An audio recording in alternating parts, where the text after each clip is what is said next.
What is up, everybody? I'm coming to you from my cheap little low budget studio here in my office. I haven't done any recording in a couple of years. I've just been doing the Nick Vertucci show, but I thought that I would respond to Mike Postle coming back into the limelight in Spaces last night. And it wasn't even an interview, it was just him having a platform to say a bunch of nonsense. So I thought we would watch it together at 1.25 speed and maybe get to the bottom of some of what he's saying and maybe give you a little bit of perspective from my end, someone who was doing commentary and playing in the games with him. And we could just break this down. Cool, friendly. So yeah, welcome to the show, man. How you been? Not too bad. Don't change the title though, okay? I don't need we don't need any we don't need to do what everyone else does, use my name for clickbait.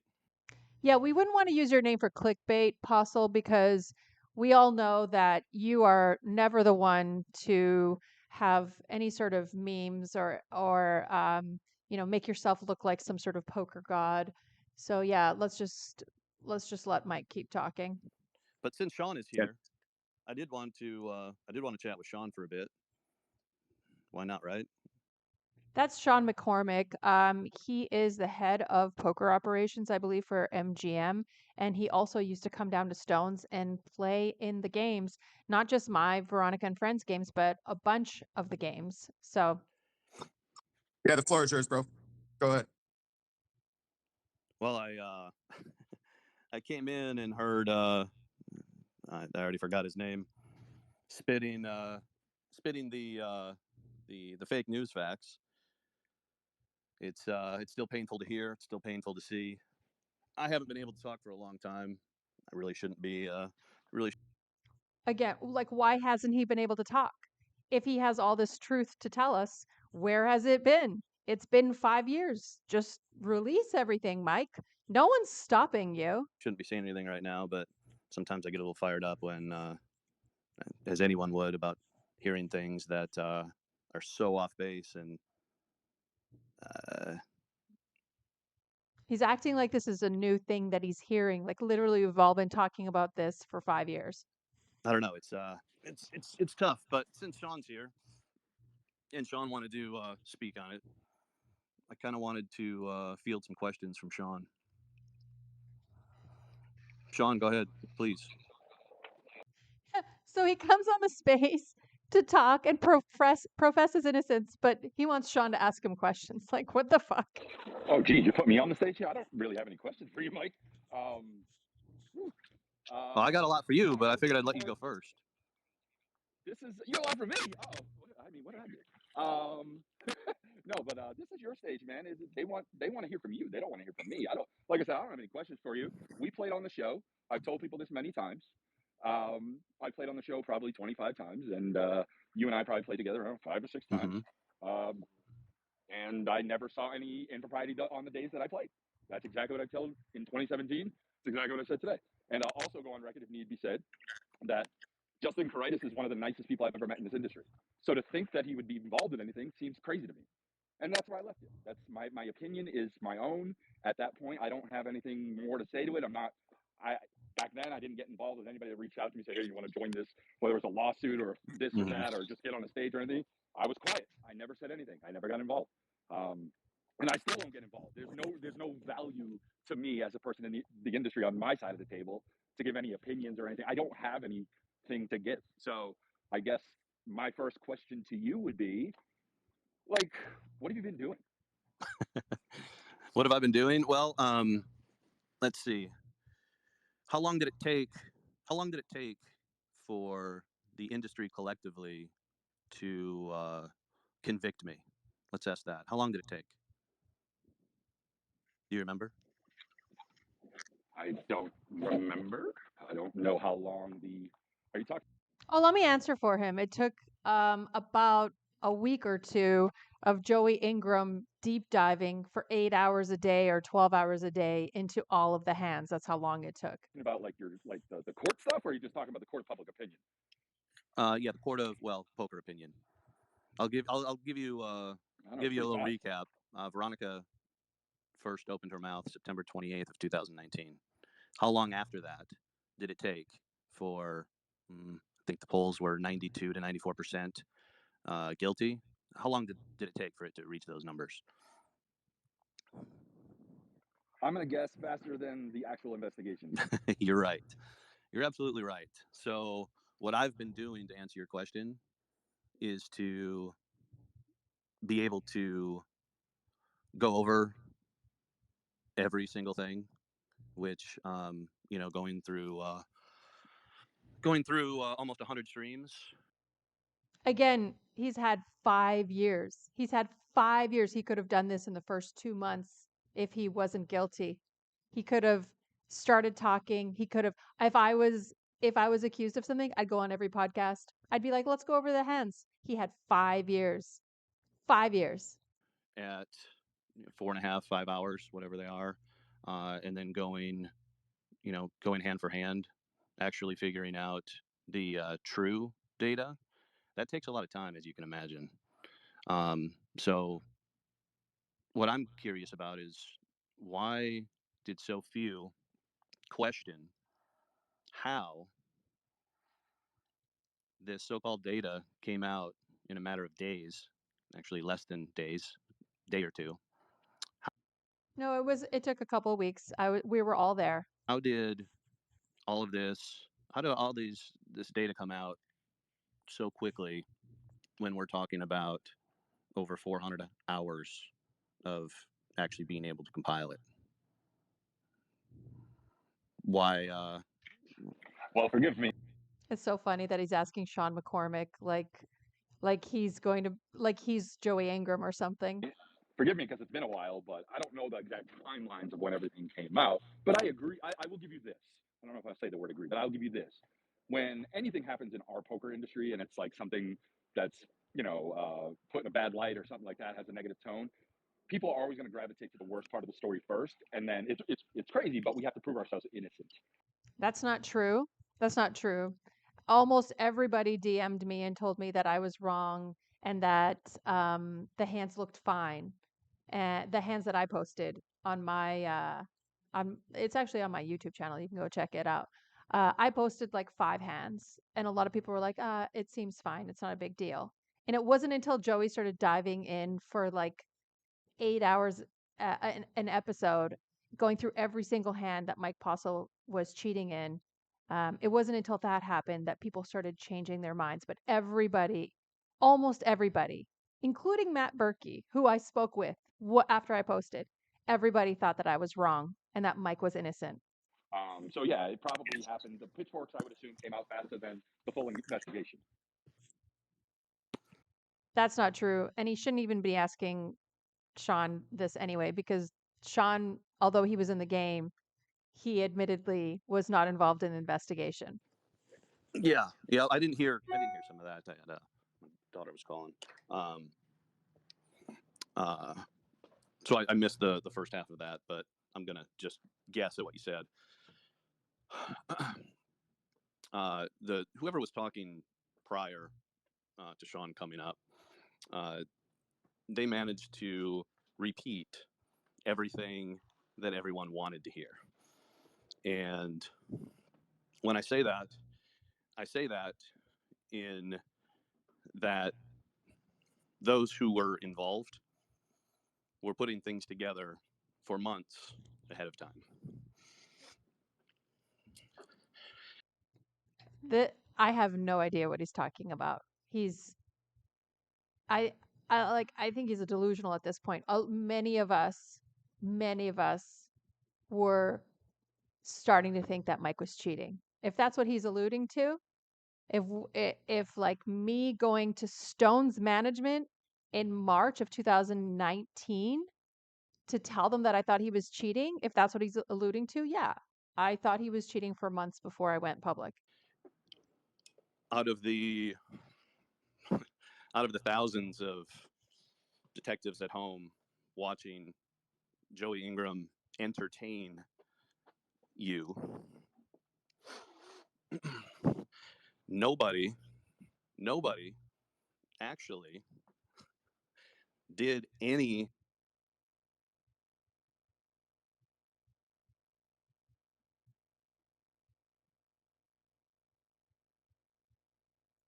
Yeah, I think you might have muted Mike. Nah, it's a connection issue. On me? Hold on. Nah, he dropped out for me too. Mike, you there? Mike, we'll be right here if you got to come back. Because if his mic was muted, we could see it. We got Mike Postle. We're going to chill. Hopefully he comes back. Thank you to about what he was about to say, or Question in particular for Sean, but it escapes me at the moment. Anyway, what I was getting to earlier, for anyone who heard whoever was talking prior to Sean,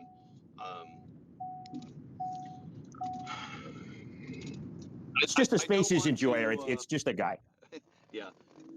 I, I really hate comparing my situation to anything that is significantly bigger, but I mean, how many of you, asking anyone, how many of you believe every single thing that you see?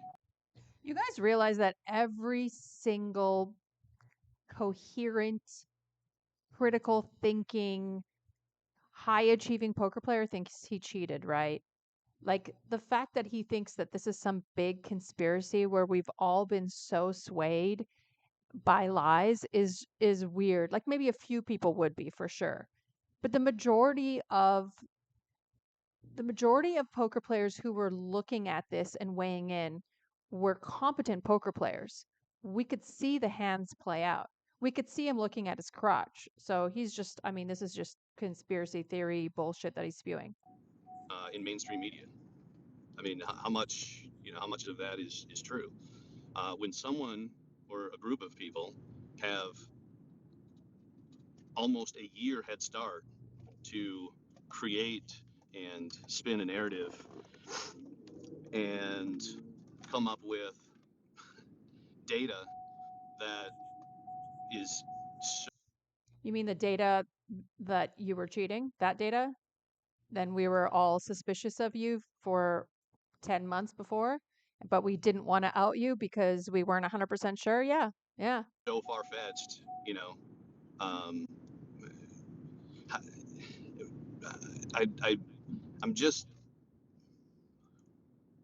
Notice how he won't be interviewed by Berkey. Notice how he won't be interviewed by Doug Polk. Notice how he won't be interviewed by anyone that's coherent or wants to ask him questions. He only wants to talk this rambling nonsense of conspiracy theories. and there's a lot of things I can't say yet, so I'm trying to be careful as I talk here, so it's not really.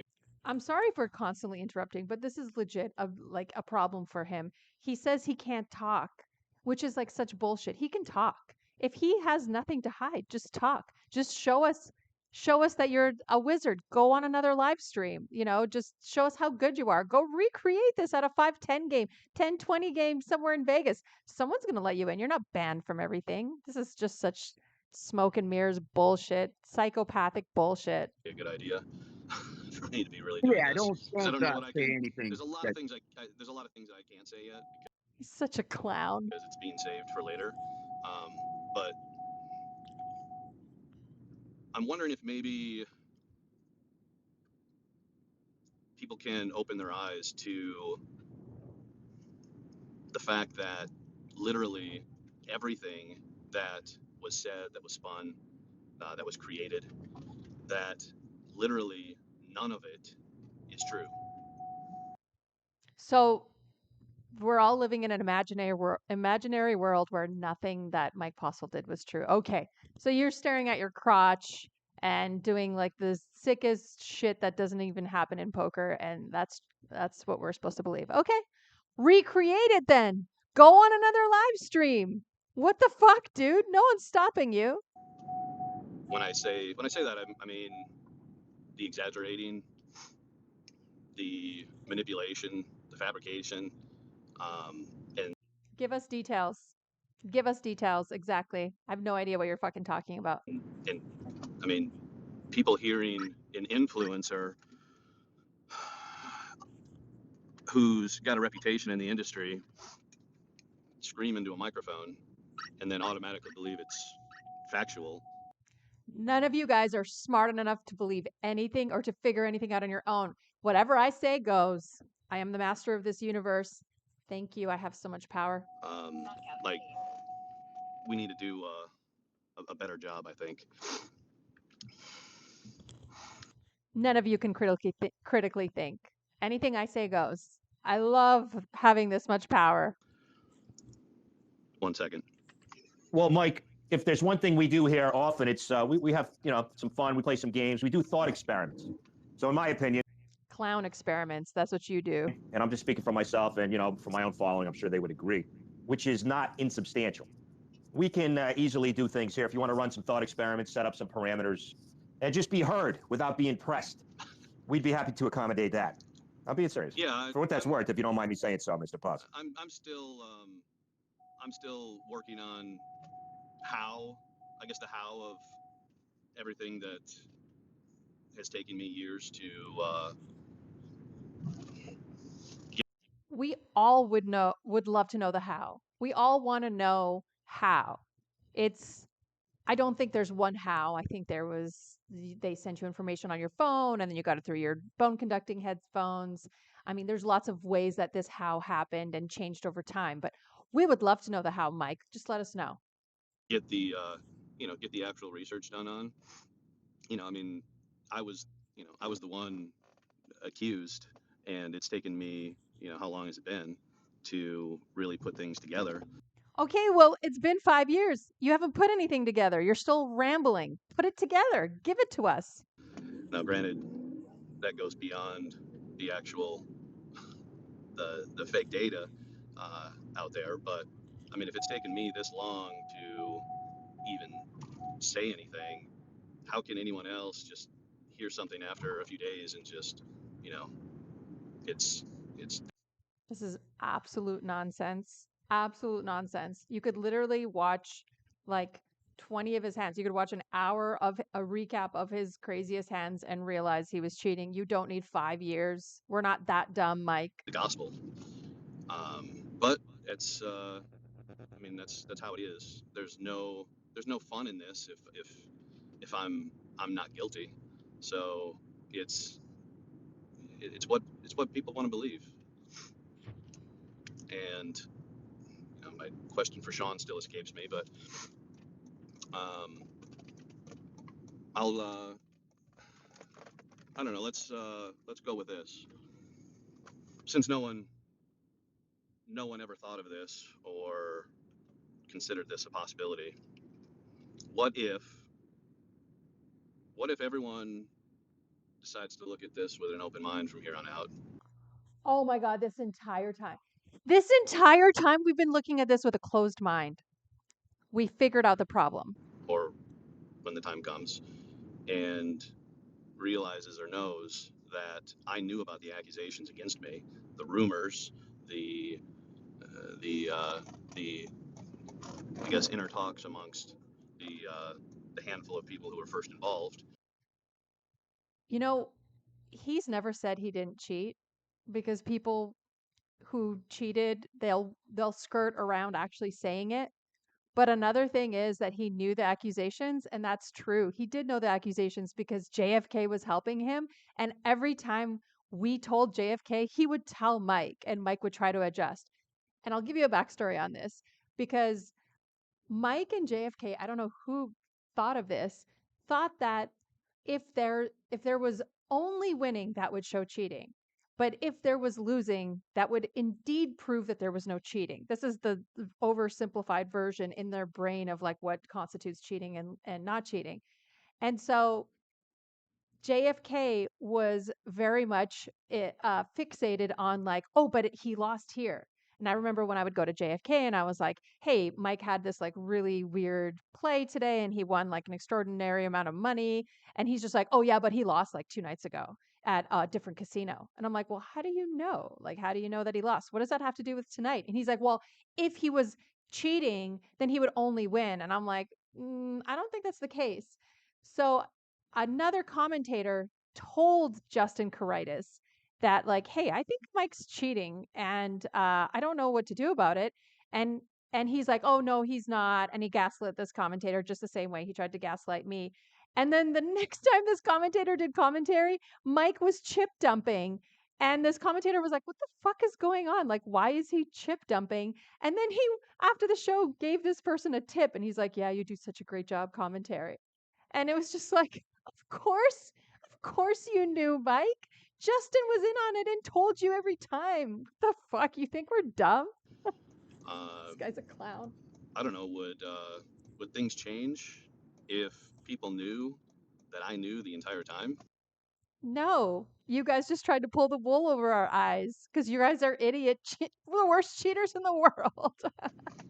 about what was being said about me or thought was being done? Would it also change if people knew, what I guess what I'm about? I'm a smart ass by nature, which gets me into a lot of trouble sometimes. What is like? Did you see that he's like not talking about hands? He's not going over anything that he did wrong, but he's now like skirting the issue and talking about his personality. I don't know. This guy's weird. But I'm a bit of a prankster, and I like to play the gotcha moments at times. What if I don't know? What if I was documenting things the entire time for almost a year before Veronica even said anything when she did on Twitter? What if? Wow. This really this is really insightful and amazing, Mike. The fact that you and Justin Caritis, which I don't believe anyone started going to Justin Caritis before March of 2019. So I don't believe he knew more than like 6 months before that, unless someone else outside of me went to him. But I know me and another commentator went to him in March at the same time, ironically, even though we both didn't know that we went. But yeah, this is like nonsensical.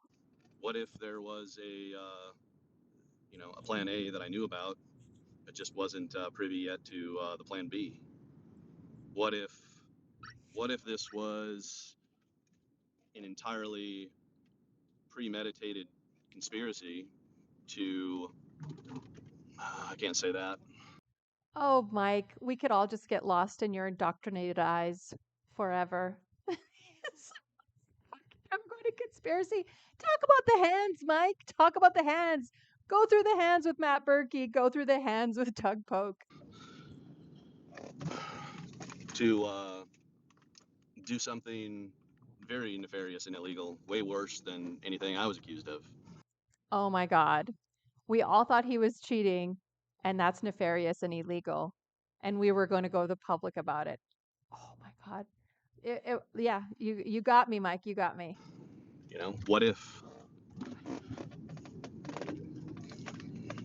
I'm sorry. This is like so I can't believe I'm doing this. I feel like I'm lowering myself. You know what? I do a Nick Vertucci show, so I'm a clown too. But this is like very clown level type of stuff here. Going back. Sounds like a powerful metaphor, Mr. Postle. Sorry. Yeah, I've always been a movie fan.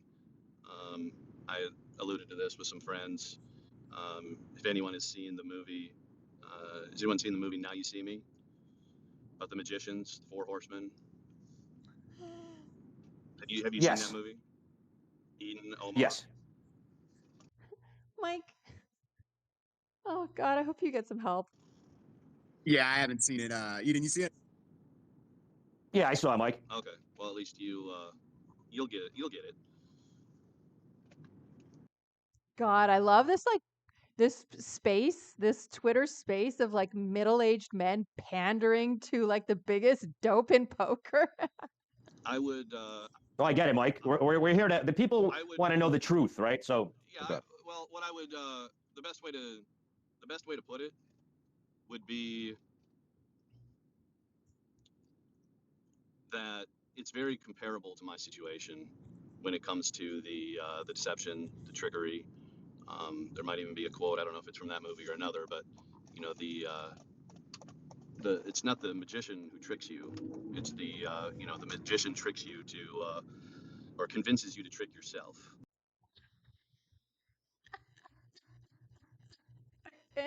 Clown.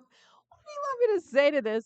Literally just go over the hands. Just go over the hands. Stop with this conspiracy bullshit. I don't want to get political, but this sounds like a certain party that is a big fan of conspiracies and doesn't believe that Joe Biden's actually president right now. But anyway, let's I've isolated now part of my audience, so can't wait for those hate comments. And I think it's a good analogy for my situation, because literally literally everything that has been said, determined as fact, um, none of it's true. And of course anyone can just say that, but what I can say is What's not true, Mike? The video footage of you looking at your crotch or the video footage of you playing ridiculous hands and like playing the only way you would have made some of those hands or some of those plays was if you knew the cards. And what's ridiculous, Mike? JFK going into the live stream chat and constantly defending your erratic behavior and weird hands and having them cover it up and changing the graphics. What what is all fake? What is all fake? that I started documenting things long before Veronica went public, and everything that I have said now, everything that I will say in the future, all of that can be proven. Then fucking say it. He always talks like this. Yeah, you just wait until I release it. Okay, release what you have. Show us. Show us what you were documenting. Show us what you have. And if it's attacking my character, Mike, you're going to still get the same result as you have now. People will still think you're a cheater. You'll just be a cheater trying to drag me.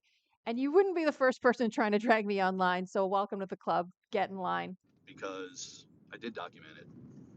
And as far as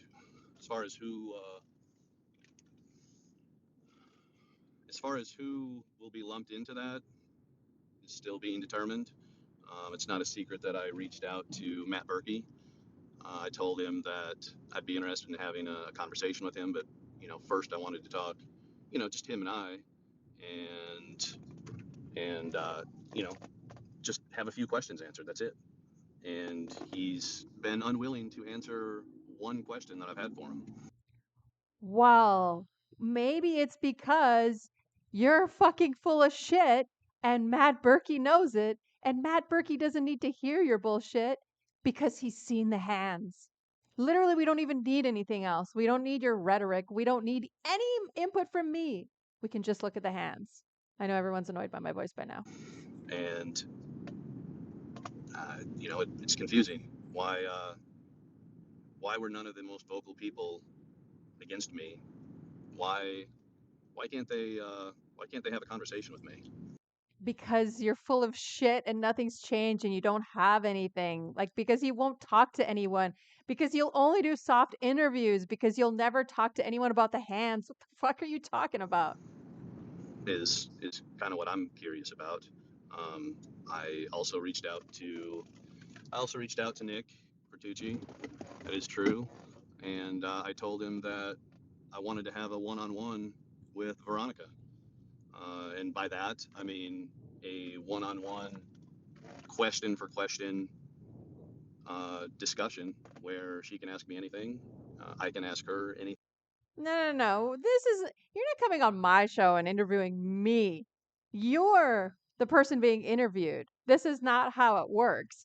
I wasn't the one who cheated, okay? So you're not coming on my show and trying to one up me or like try to fucking dunk on me when you have nothing but lies. Like, come on, get the fuck out of here, you clown. And no time limit, no limit on the questions. When she runs out of questions before me,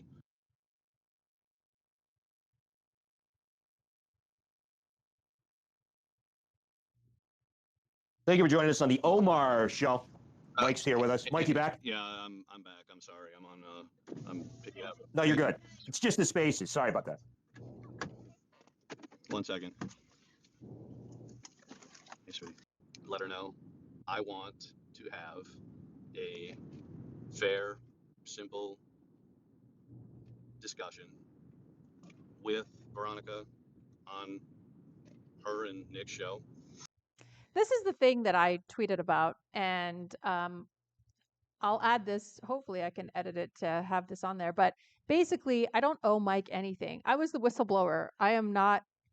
This isn't a 1v1 situation. The whole poker community has basically determined that this guy's cheating. I owe him nothing. I I I would interview him, but he does not have any good intentions. He's always scheming about something. He's a slime ball. He's probably going to like file another lawsuit or some shit. And what I want from that, I mentioned already, just no editing, unless unless we agree on it after the fact. But no editing, no interruptions, question for question, and she can bring all her evidence and consult with whoever she needs to. I don't need to bring evidence. The evidence has been brought. I literally brought the information to the poker community in a series of tweets.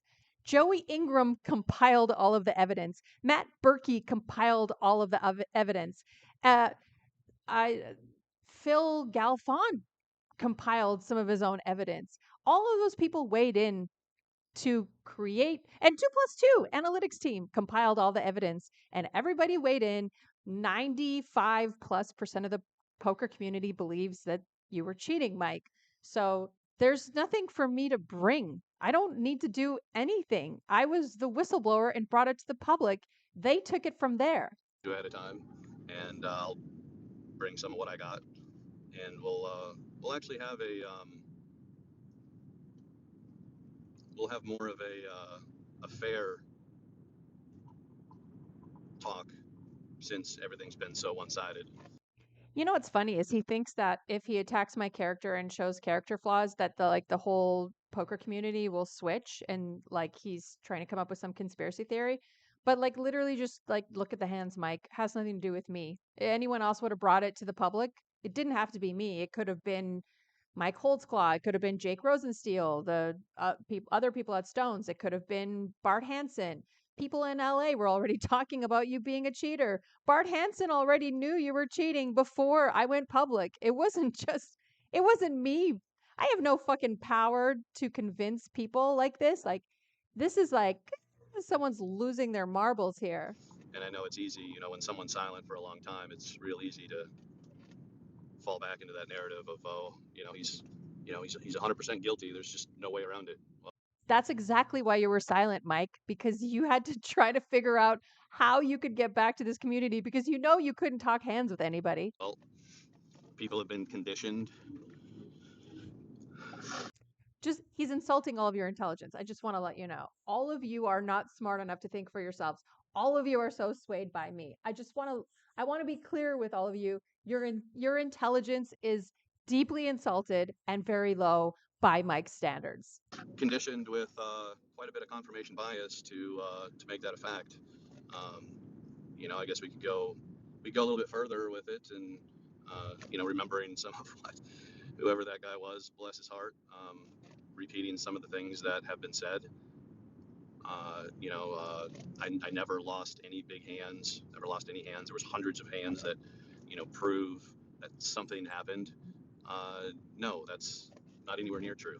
What you were seeing in streams that you were seeing, which were, well, premeditated concoctions of what the magicians wanted everyone to see. Seriously. Why are we giving this guy any time of day? What the fuck is he talking about? The magicians? So, like, I don't know who he's referencing as a magician, but I will say that there are streams where he was cheating and he did lose because people just got fed up and just called him light with like ace high and he would lose. So, yeah, in spots like that, he was losing. And then there were times where JFK was out of town working at the World Series of Poker, I believe in the summer of 2019, when Mike didn't cheat. And he couldn't cheat because Lance got fired from the live stream. JFK went to the World Series of Poker, and so no one was there. And he didn't cheat for those two games in June and July of 2019. And that's when I thought, oh my God, he's not cheating. Like, I was all wrong about this. And so I kind of laid off thinking that he was cheating at that time. Anyone who says that, oh yeah, I've seen it all. I watched Joe Ingram. No, you didn't see it all. Yeah, you did. Yeah, you did. We went through everything meticulously. Yeah, you did. There's almost 100 streams that can be seen, and they're all still up on YouTube for a reason. Yeah, he didn't cheat on every single Stones live stream. He just cheated. His cheating happened for the last 18 months. And like I said, he didn't play for 2 months except for my 2 games when JFK was out of town in the summer of 2019. He didn't play except for my 2 games where he wasn't cheating and he lost and he played like shit. And he's actually a really shit reg in cash. I think he's okay in tournaments. So anyone who wants to do the work can actually do the work. We all did the work. We did the work on Joey's stream. What the fuck are you talking about? Now, my side has done that. In the lawsuit, it was claimed that I won. First of all, if your side did it, then release the information. Release what your side did. Oh, we're not talking about Rounder's life, your little lawyer buddy who doesn't know how to play poker. We're talking about real people. 94% of my sessions, when it was actually right on, pretty close to my career average of 78%. He I don't think he understands stats. But anyway, I played with him off stream, and he didn't play the same way as he played on stream. It was a lot more nitty. I played with him off stream lots of times, and he never played in the big games. Man, can you imagine if his stats were this good and he played in the 10-25 game that was running Thursdays at Capital Casino in Sacramento? The guys were fucking, there were so many whales in that game. Guys were just like licking their chops to get in that game. The guys told me he never played in that game. He never, why are you playing 1-3 on a Monday night with a bunch of people who are buying in for $500, Mike, when you could be playing 25.50 on a Thursday night at Capital Casino with a bunch of millionaire whales? Why aren't you doing that? Yeah, keep going. Historically, I've won 3 out of 4 sessions that I've played. Like, it's not astronomical. It's not out of the norm for Well, then go play. Go play right now. Go play. someone who's been playing for a living for over 20 years. To game select well and win like 3 out of 4 sessions. It was claimed that I won over $1,000 an hour and that I was playing 1-3, and I'm glad Sean brought this up. Those weren't 1-3 games. And I'm like, no one wants to talk about that. Why does no one want to talk about? So he is right in that the games were bigger than they were stated because at Stones we had stack match. So he is right about that. He's not lying about that. You notice like he's like very precise when he tells the truth and very like meandering and beating around the bush when he's lying, and he doesn't actually say those things. He's never said I haven't cheated. I never cheated. So he's very precise. And he is right about that. The 1-3 games did play bigger at Stones because they're stack match. And we had a straddle, and you could straddle up to half your stack. So he might be correct. And I think that Berkey did a risk adjustment. Well, that's what we call it in the business world, a risk adjustment, like adjusted the data for the straddle. And so the $750 straddle happened once in my game, but typically people were straddling 1-3, you'd go to 10 or 15. But he still was cheating. He still was looking at his crotch. He still was getting information fed to his phone. He still was making outlandish plays that weren't things. So I don't know how that nullifies the cheating. About how there was anywhere from $10,000 to almost $100,000 on the table with massive straddles and crazy action with some of the area's biggest action players and a lot of players who are successful in life outside of poker who just wanted to splash around and gamble. Um, all these streams that have come out in the last couple of years, like if there's any if there's any proof as far as that whole narrative, like they should have been dispelled with what's been going on in the streams the last couple of years out there. I I have no idea how he thinks that makes sense. That's nonsensical. Like I don't understand what he's saying. How is the the streams currently playing right now, how does that nullify anything he did? I don't know. I don't know what the fuck he's talking about. I think this guy needs help. Like I think he needs meds. Like I think he's a bit delusional. But let's go on. I know most of you are so annoyed by my voice, and I just love that. And then the win total. So the common narrative is, he won 250 to 350,000 just playing 1-3 no limit, and that's impossible. No, you still won the same amount, Mike. You just the blinds were probably needing to be adjusted. I think you probably won less big blinds per hour, but you still won the same amount. Well, that's not anywhere near true. And you still fucking cheated and looked down at your crotch. The games and, Sean, Veronica, others who played, Dave Tuckman came on and said, man, if I would drive and go play this game every single week if I could, like, why would you want to do that if it was just a normal 1-3 game? The reason is because it was one of the best games on the entire West Coast. Rounder Life, he's pointing to Rounder Life. This is Mike's lawyer buddy who runs this, and they've been buddies for years, and the guy just like goes out of his way to try to prove him wrong and try to prove him right. And they actually were in business together. Mike used to like work for or be partners with Rounders Life. So that's a very biased website or fucking Twitter or whatever he releases online as like a magazine is it's kind of crappy. And a lot of people knew that. So, but as far as that total, and Matt Berkey was one that I reached out to. Go ahead, sweetie. Go ahead and go inside. You know that Doug Polk would interview him, right? Like I would bet $1,000 right now that Doug Polk would interview Mike Postle right now. He would stop everything. He would get up off a live stream show and fucking start interviewing Mike Postle if he gave him the word.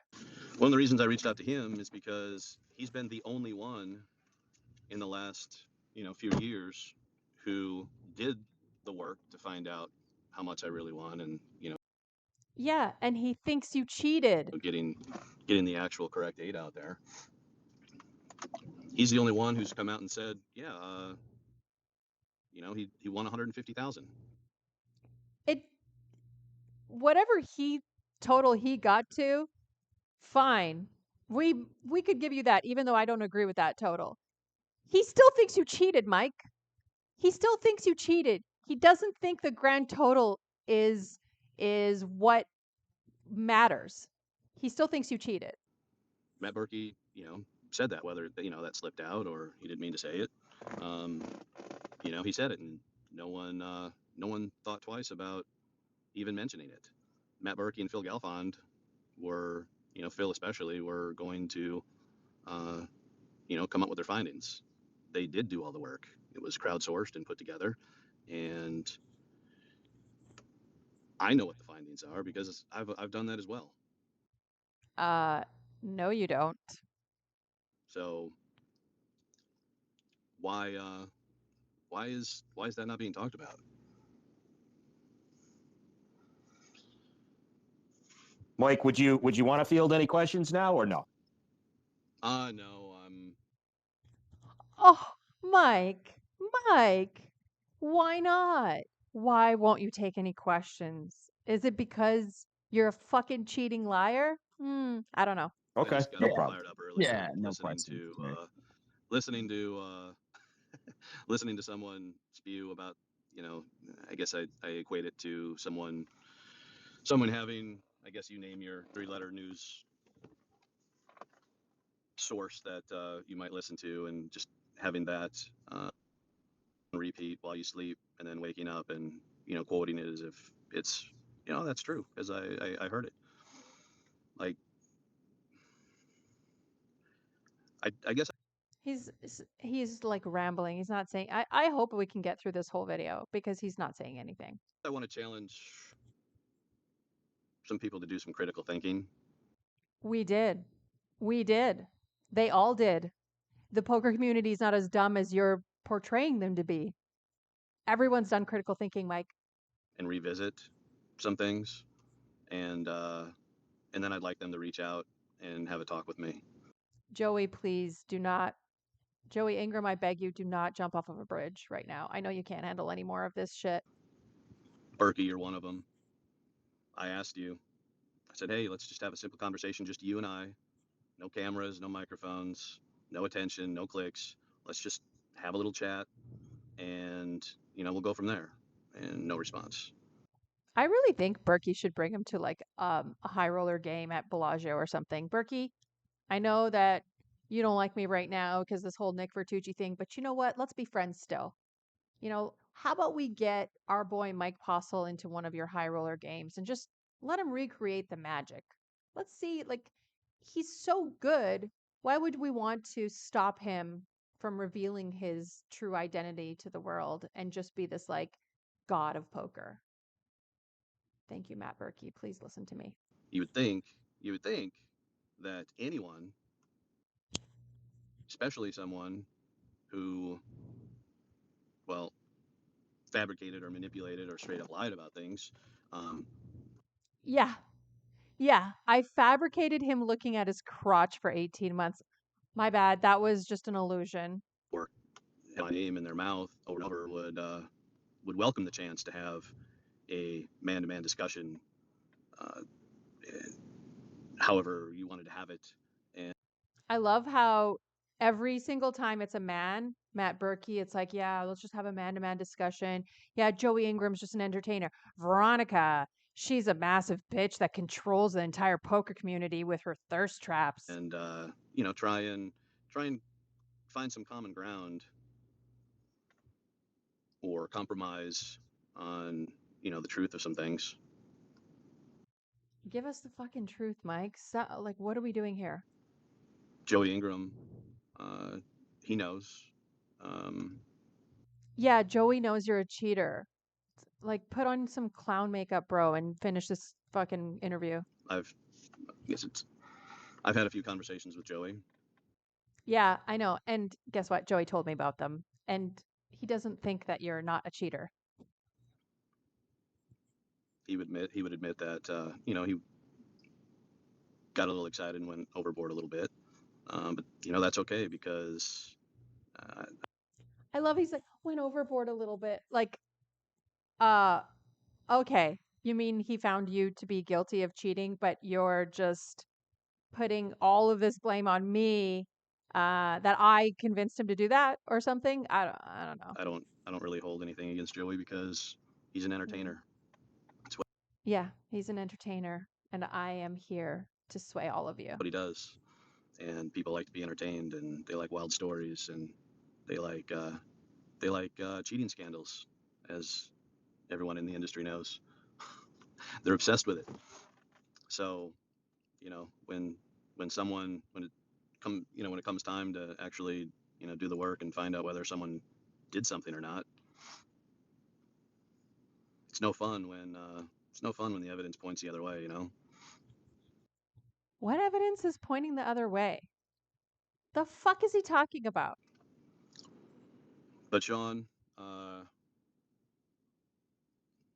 we'll have another chat soon. Yeah, it's always like, oh, we'll just do it later. Yeah, you'll see my sources are going to be revealed. Oh, I'm going to reveal all of this information later. Later it never comes. Hey, Mike, I'll But, tell you I this, got a buddy. little more of a clear head. I'll tell you this, buddy. Sorry, I missed like 2 or 3 minutes there in the middle. I had my boss's boss called, and unlike Matt Savage, I can't just send my boss the voicemail. But if you bring me anything and you want me to look at something, I give you my word. I will look at it fairly, professionally, using my expertise from my side of the table. Whatever. If you want me to look at something, I will look at it unbiasedly. For the most part, through all of this, I've remained pretty neutral because I just don't find value in getting involved.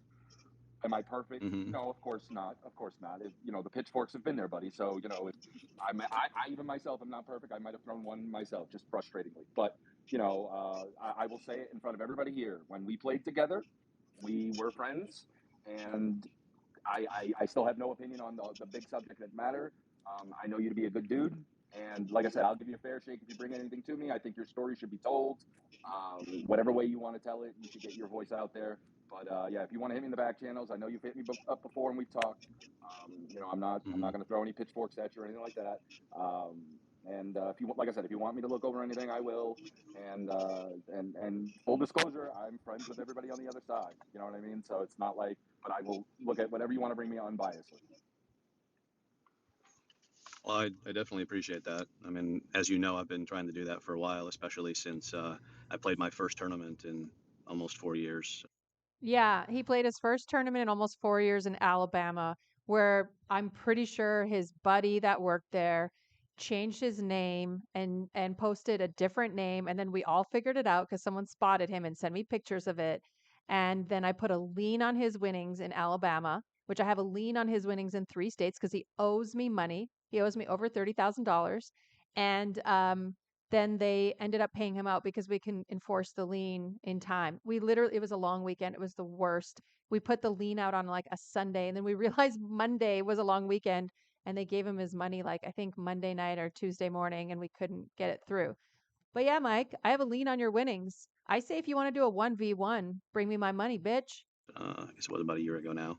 Um, you know, obviously something happened that was pretty surprising and hurtful, and I wanted to discuss that with you. And I know that you and Veronica are very close, and you know, I know when she's in anyone's ear, it's something that needs to be addressed one way or the other Yes, because Sean McCormick does not have a brain and think for himself. He only does what I say. I love having this power. because if not, you're going to keep hearing about it. So I get it, but I mean, I just want. I guess I reached my breaking point tonight. Um, God, if your breaking point would have been reached, we wouldn't be committed to another hour and a half of this bullshit. But go on. I just want I want questions to be asked. You know, Then fucking ask them. I believe it was. I actually heard I was listening to the space that Eden did a long time ago, where Sean, you came in at the end and talked about me a little bit in regards to what happened after that final table, that tournament that I played. Uh, and there's some of the questions that need to be asked are like, why was Veronica adamant, beyond adamant, that absolutely no one in the poker industry give me any sort of platform to, tell my side of the story? You actually, first of all, I have no control over everyone else's platform. You can go do any interview you want. Doug Polk is not managed by me. Joey Ingram is not managed by me. Matt Berkey is not managed by me. Anyone on any platform I have no say over anything. You had an interview with Mike Matisow. You didn't tell him shit, and you're not saying shit right now. Don't put this on me.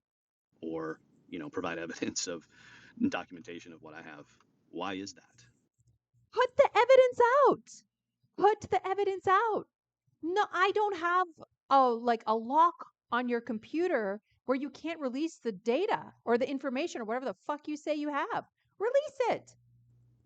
And in my experience, when one side is telling a story and that side doesn't want the other party to speak, it's usually because they're either hiding something or lying about something, Dude, again, no one's stopping you from speaking. You're speaking right now, but you didn't say anything.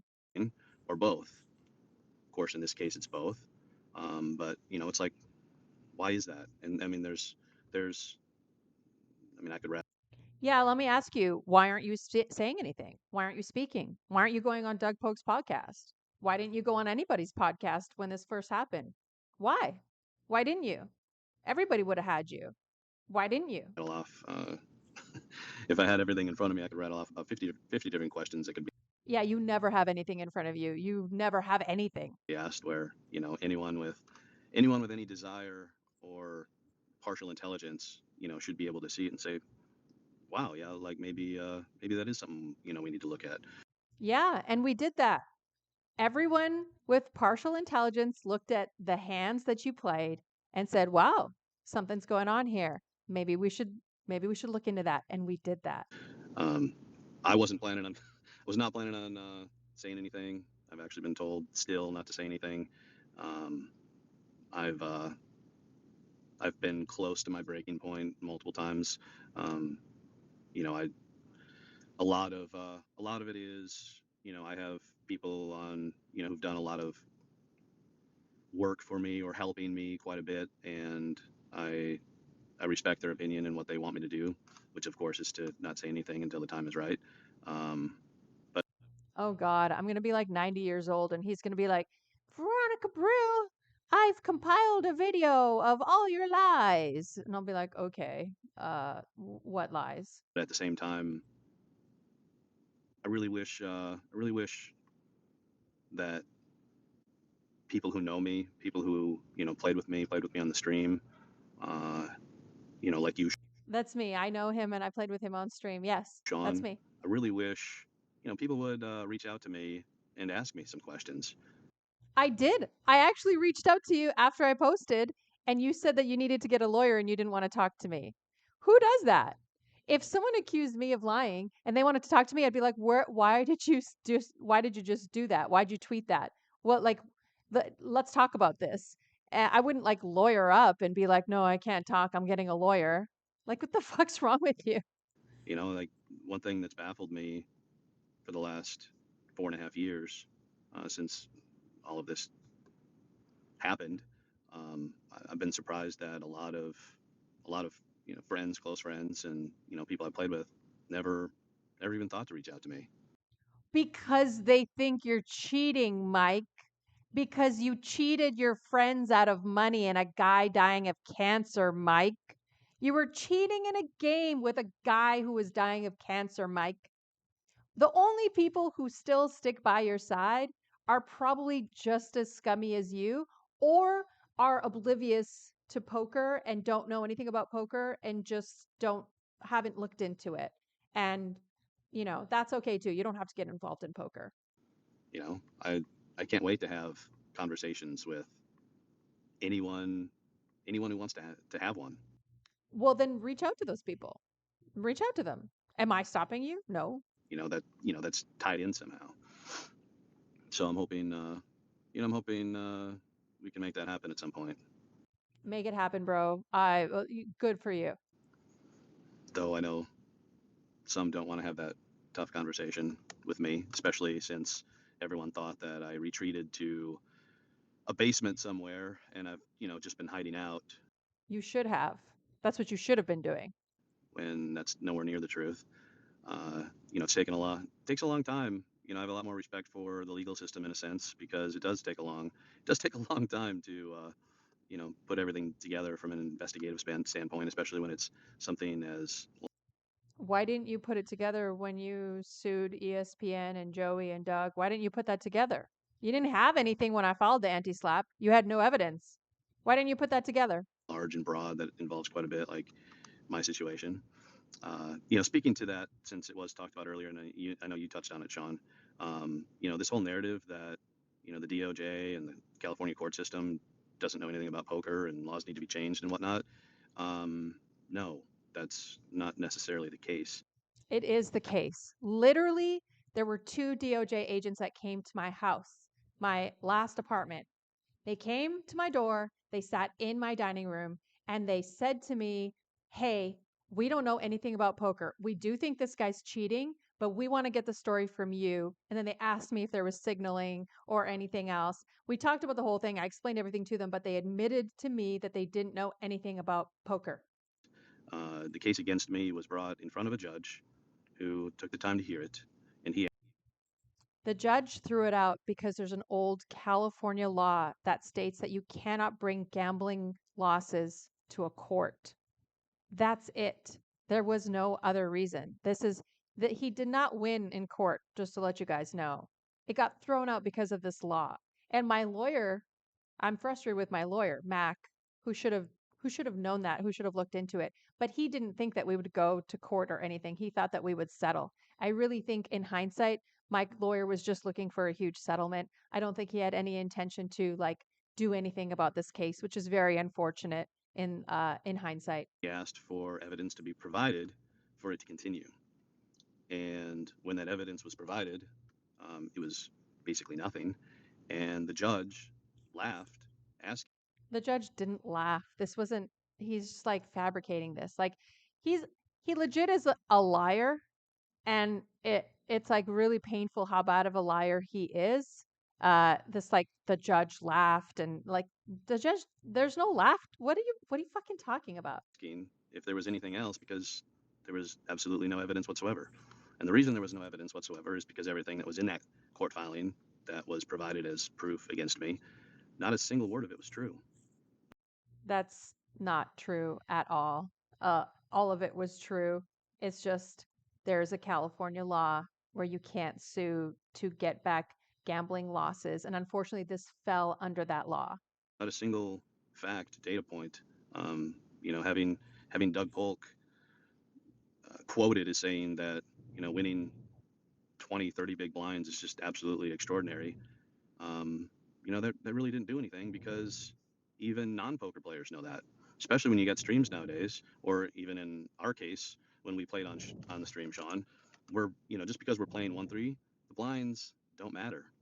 Um, we could have been playing, we could have been playing 10 cent, 20 cent, or 10 and a quarter. It would have been the same game. So I guess in a sense of him cheating, like looking down at his crotch, getting the information sent to his phone, getting the information sent to his bone conducting headset that was in his hat, that was stuffed in his hat. We've all gone over this. We don't need to do this again. But I guess in that sense, the blinds don't matter because he's cheating either way. He's cheating whether the game's 100, 200, or 1-3. But the game is softer at 1-3 because the players are a little more. I'm not gonna talk shit about 1-3 players right now, okay? Like,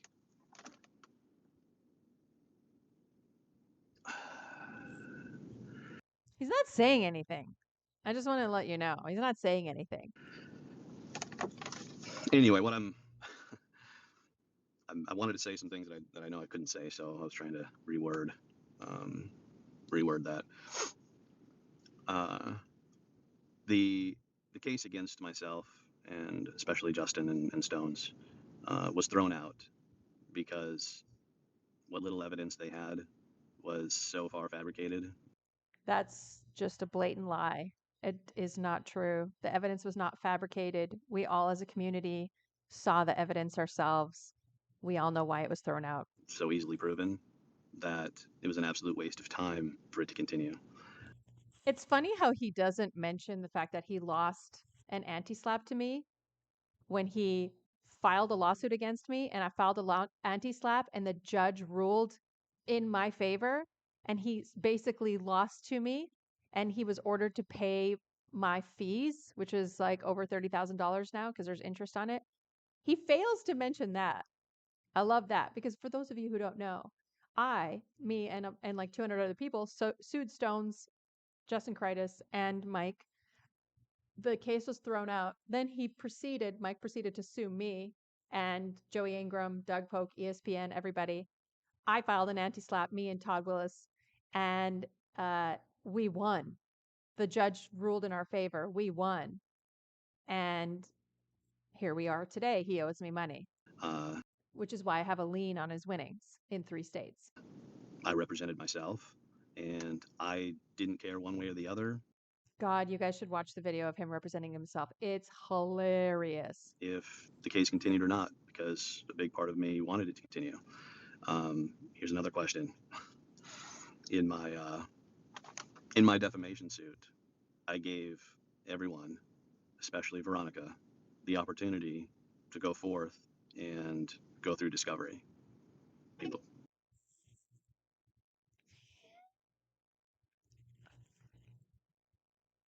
Fuck is he talking about? What is he talking about? He filed a lawsuit against me, a defamation lawsuit. I filed an anti-slap. He dropped his lawsuit the second I filed. He did not want discovery. This is such a fucking lie. He literally dropped it the second. Bill Perkins is like, I'm paying for your legal fees. Let's fucking go. Mike's like, oh shit, I'm out. Dropped it. He's fucking joking, right? why would I do that? He's just like straight up lying at this point.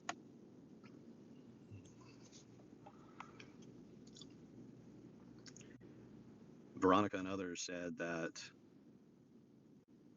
me or stones fighting it.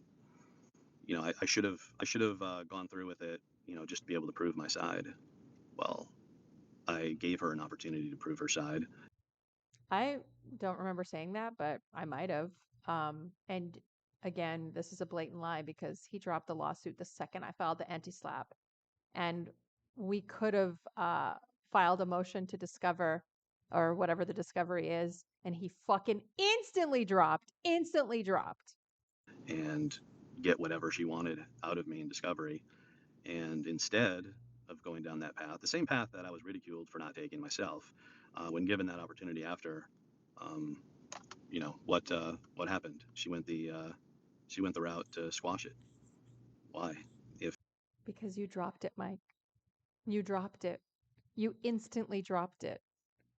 It forced us to just like win because you dropped the case. You fucking dropped the case, Mike. God, he's such a liar. If you want information and you want answers, Can you just think about this? Think logically about this, my fellow listeners. If Bill Perkins gave me over $100,000 to do discovery, and I say, let's fucking go, and we start the discovery and we file the anti-slap to start the discovery, and he instantly drops the case. What, like, do you, in what world would I not do discovery? Of course I wanted to do discovery. Of course, that was the first thing on my mind. And I had all of the like monetary support that I needed. I could have done all the discovery I wanted. He's he's like, it's crazy. why wouldn't you go through and get it? Well, I mean, I know why, but yeah, poker players are very, very intelligent, especially the top players. Yeah, so all of them think you cheated, Mike. All of them think you cheated, but you're just saying, you just contradicted yourself. You said they're very, very intelligent, but yet you say that I've swayed them somehow to believe that you were cheating without any evidence. Like, pick one. There's no doubt about it. But when it came to this, there was almost no critical thinking. Yeah, so suddenly their brains don't work. In every part of their world and everything that they do, their brains work. And then suddenly, when me, the middle-aged thirst trap, posts something, suddenly their brains don't work. Just, yes, they just had this absentee brain suddenly. At all. And I don't know, maybe we can make that maybe we can have that make that happen now at some point. Maybe maybe the spitting of it was impossible for me to win at the rates that I won at, and he won every hand, and there's hundreds of hands to prove it, and maybe those narratives can finally be looked at and said, okay, yep, we got that, we didn't get that one right. Maybe we can make that happen soon. Actually, we will make it happen soon. Yeah, let's make it happen soon. Let's see what you've got. Put it out. I just wanted to give a little head start on it.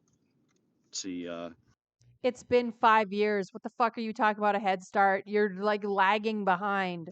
see if we can get the those same detectives that are out there saying that it's case closed. Maybe we can get some of them on the case. Let's do it. Let's do it. Put it out there. Put it out there. If I'm wrong, if all of this was fake, I'll fucking admit it. I will. If you've got all this evidence and it was all this big conspiracy, let's see it. I want to see it. You know you can't talk about the hands with anyone with a competent brain. You got to deal with these dipshits like Omar. So, yeah, these guys aren't going to ask you real questions. This is hilarious. Where's my clown makeup? And see if we can match up the facts and everything that was said. I know everything that's been said. I have about 12,000 screenshots and downloaded podcasts and interviews and streams and YouTube whatnot. Like I've He, like, honestly needs to see someone and just get some, like, anti-anxiety meds or something. I don't know. I'm not a doctor. I'm just, just speculating here. Could use some relaxation time. I like that. He's just downloading everything and just spinning it in his head. got it all documented. I can't wait to go back through it. Yeah, Mike, it's all online. Why would you download it? Like, no one's removing their shit. with everyone who said what they said, and provide evidence on each side, and we'll see who's whose side was correct, or We kind of did. And you kind of had that opportunity. You could, again, like, you missed so many opportunities by going on Doug Polk's podcast, Joey Ingram. Like, you could have gone anywhere, but you chose to take Mike Matisow up on his offer to do an interview, and then you didn't fucking say anything, just like you're not fucking saying anything now. who's What's crazy is that you don't even realize how more guilty you sound every time you do this shit. telling the truth, and who's more interested in attention, or clicks, or followers, or donations, or profit. Maybe we can get someone to help out with that. Omar said he'd do it. I heard him say it earlier. Yeah, it's kind of our thing. I don't know how much you pay attention to spaces, but here at Skid Row, it's kind of our thing. I got about 12 guys in the back channels that we enjoy it. It's kind of quirky thing, but yeah, man, we're unbiased. I am for sure.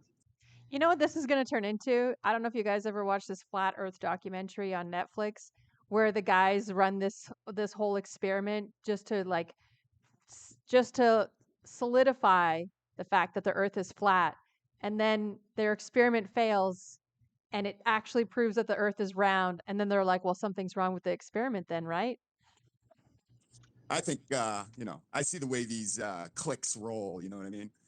And they push their narratives. Not saying The Flat Earth Society team right here, headed by Omar. anything about this case, but other cases they push their narrative, and everybody piles on, and things are said that's not what was said, and then it's passed as gospel. So yeah, I'm definitely I'm 61% picking NFL winners, dude. Fuck off. No one has that much of an edge. That's such bullshit. This guy's probably broke. biased, and as you know, Eden is the good host, and but yeah, we're At best, I have an analytics professor who was big time into gambling, and at best, you got like a 2% edge on the house. At best, he's fucking lying. This is bullshit. I'd love to see his stats. Yeah, I mean, if he's the best in the world, sure, great. on it, man. The guys are on it. We were getting bored Well, anyways. you're yeah. Spaces isn't my thing. I've only tuned in, uh, a time or two randomly, especially when I've got I do have a lot of friends out there who do listen to random things, and I hear about it, and Yeah, I'm sure you've got lots of friends who listen to random things.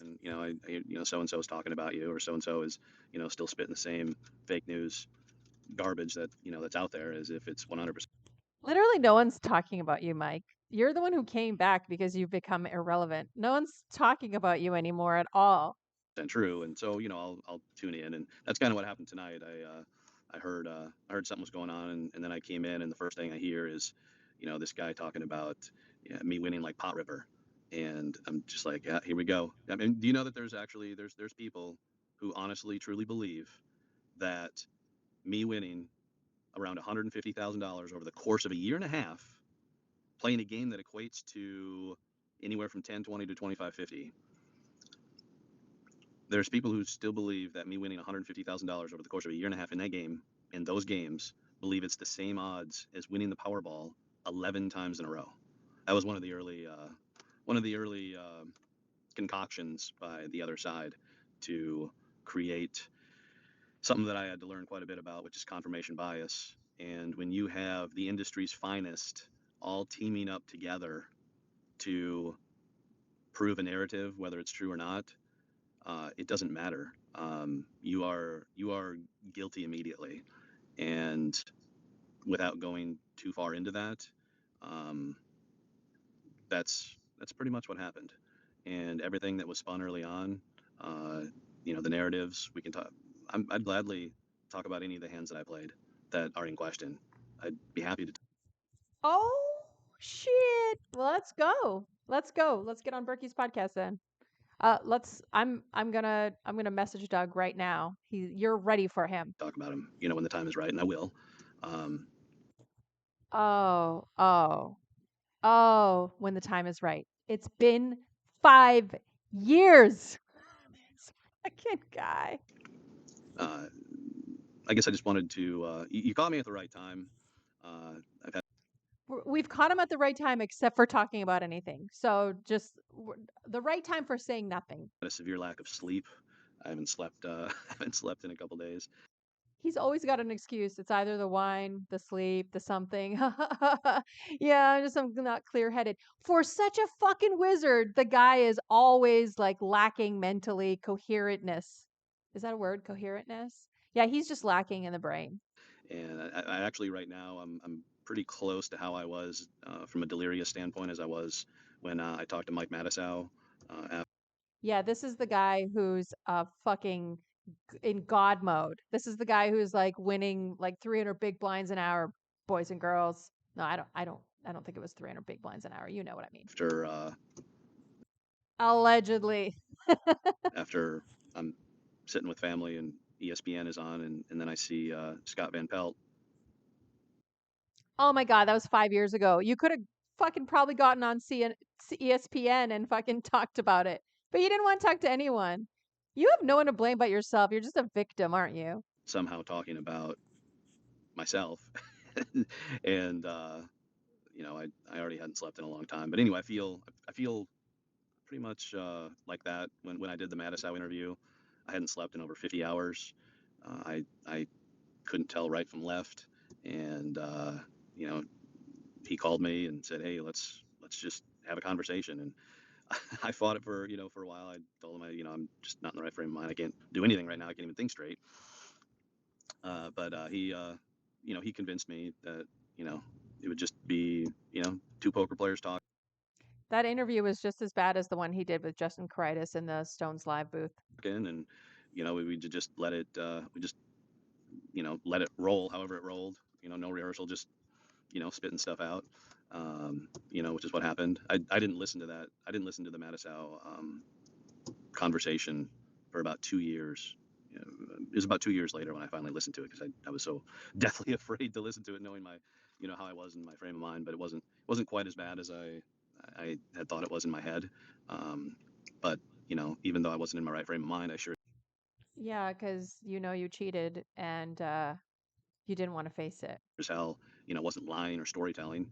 I think you can go back. I think anyone can go back and pick that apart. And everything that I mentioned is completely factual. There was a lot of talk about how I was just making shit up or storytelling and what. Yeah, well, you didn't say anything.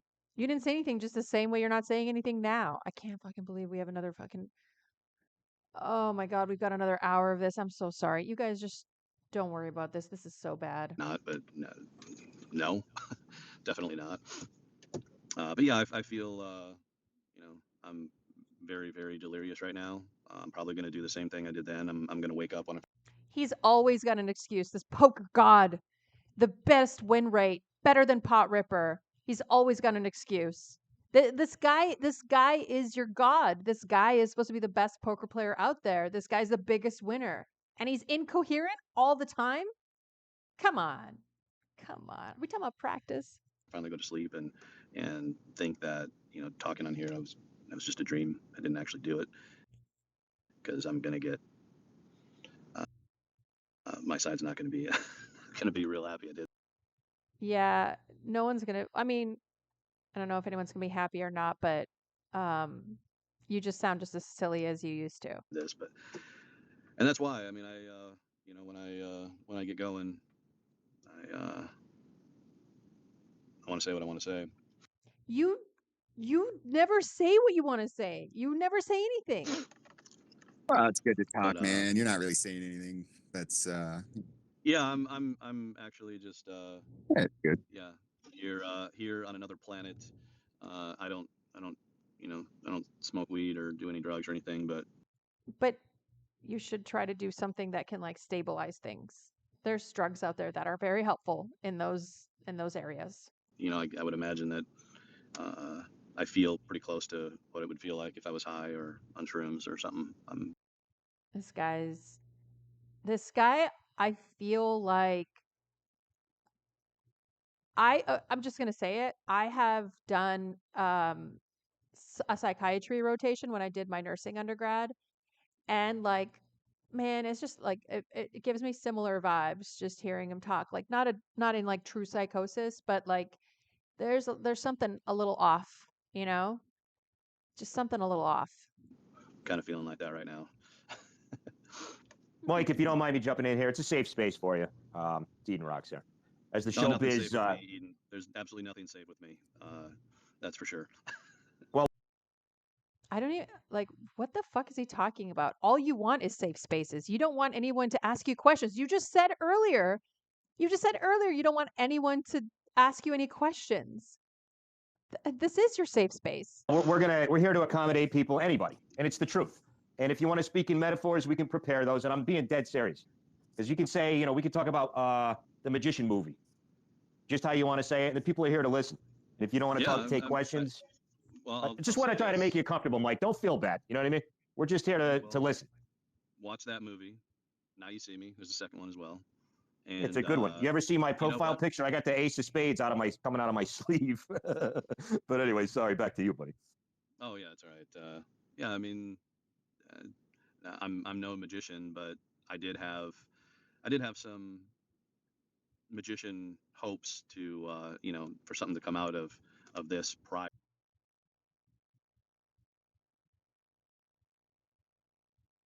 What? What became of the so-called cheating scandal.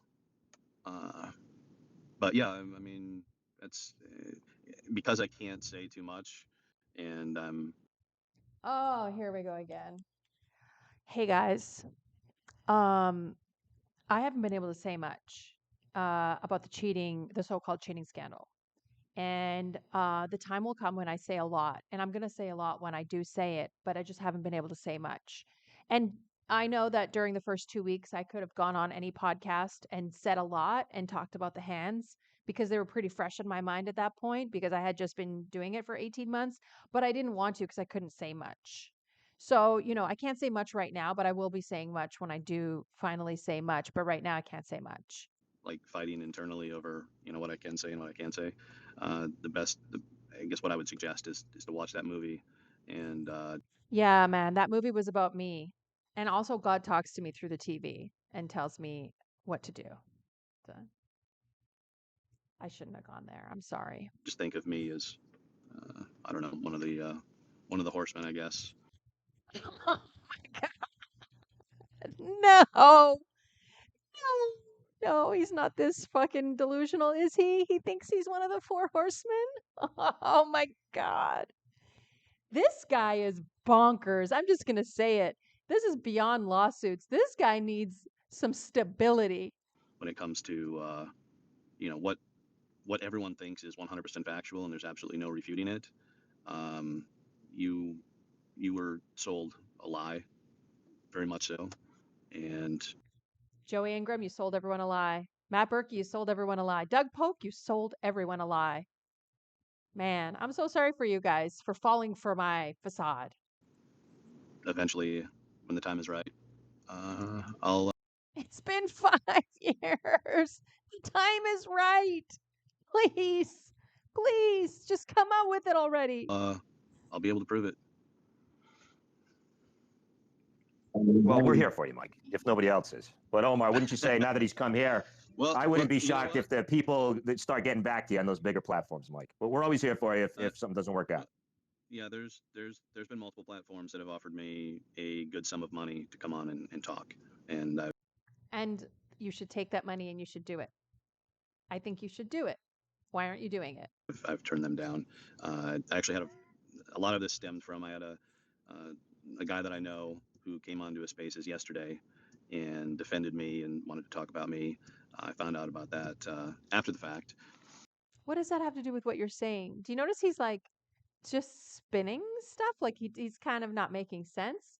What are you talking about? So someone offered you lots of platforms have offered you a ton of money and you turned it down. Oh my God, you're so honorable. You're so honorable.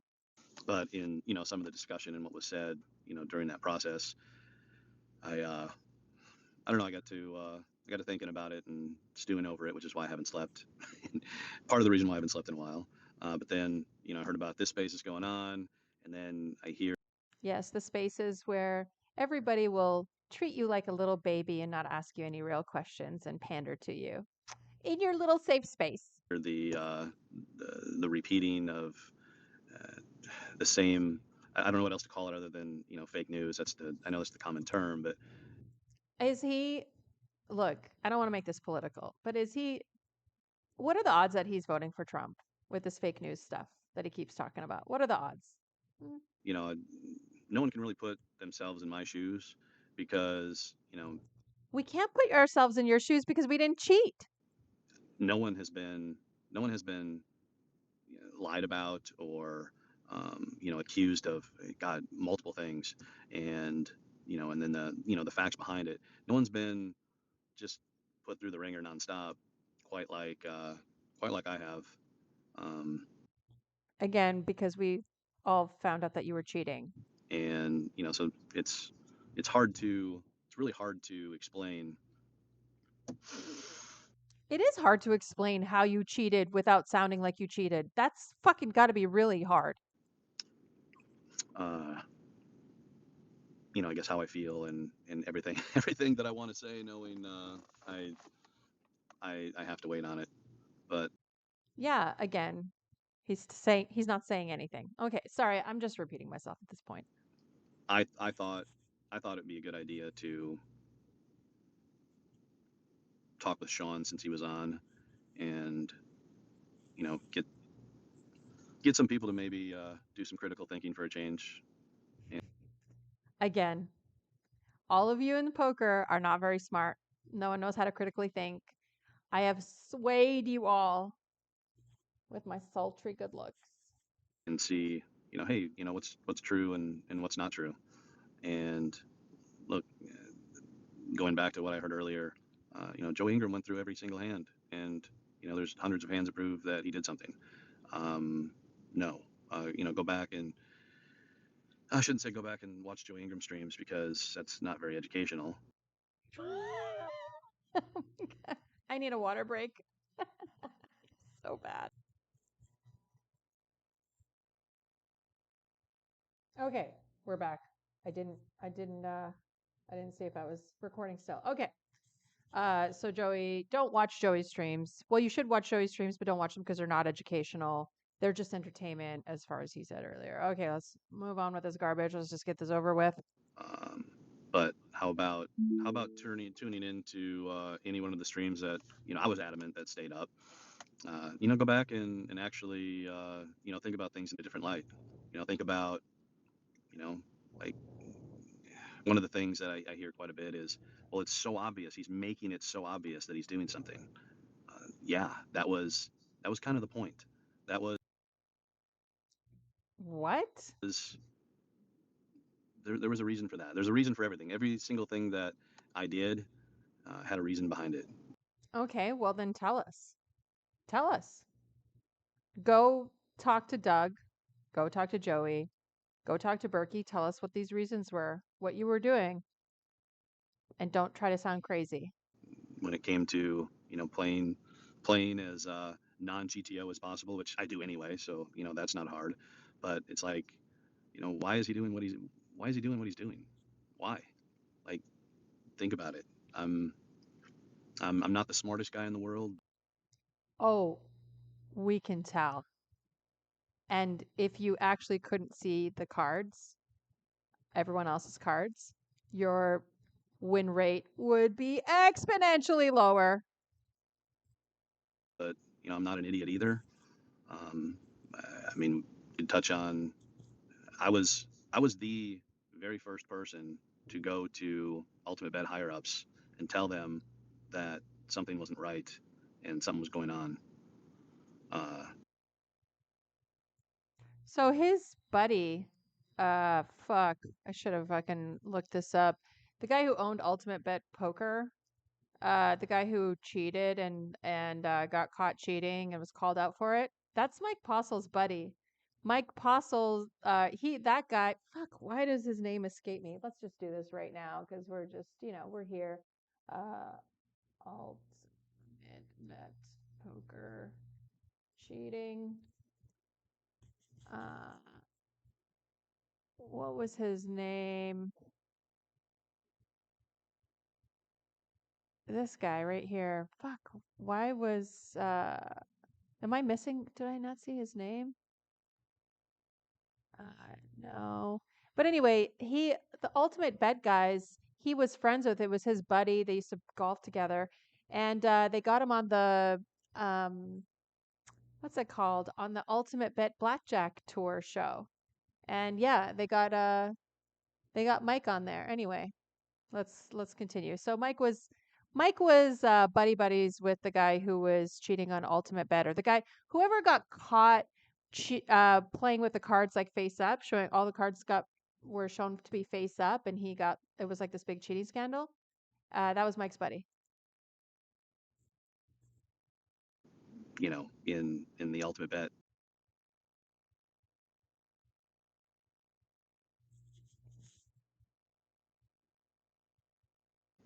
it just kills me when I hear, oh, he's just an idiot. He's just a, you know, he's a greedy cheater. Like, I I was analyzing the ultimate bet stuff for years. Why, if anyone if anyone would have had access to anything, if anyone would have known better or know how to, you know, get around it undetected, it would have been me.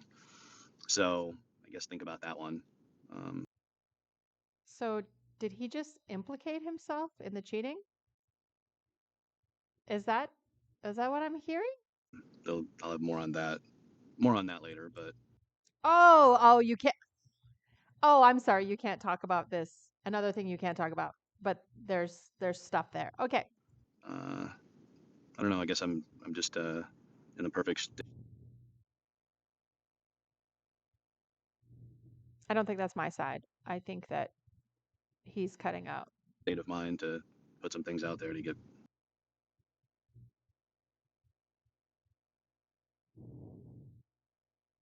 hopefully people to, you know, Ah, that's really unfortunate he's cutting out.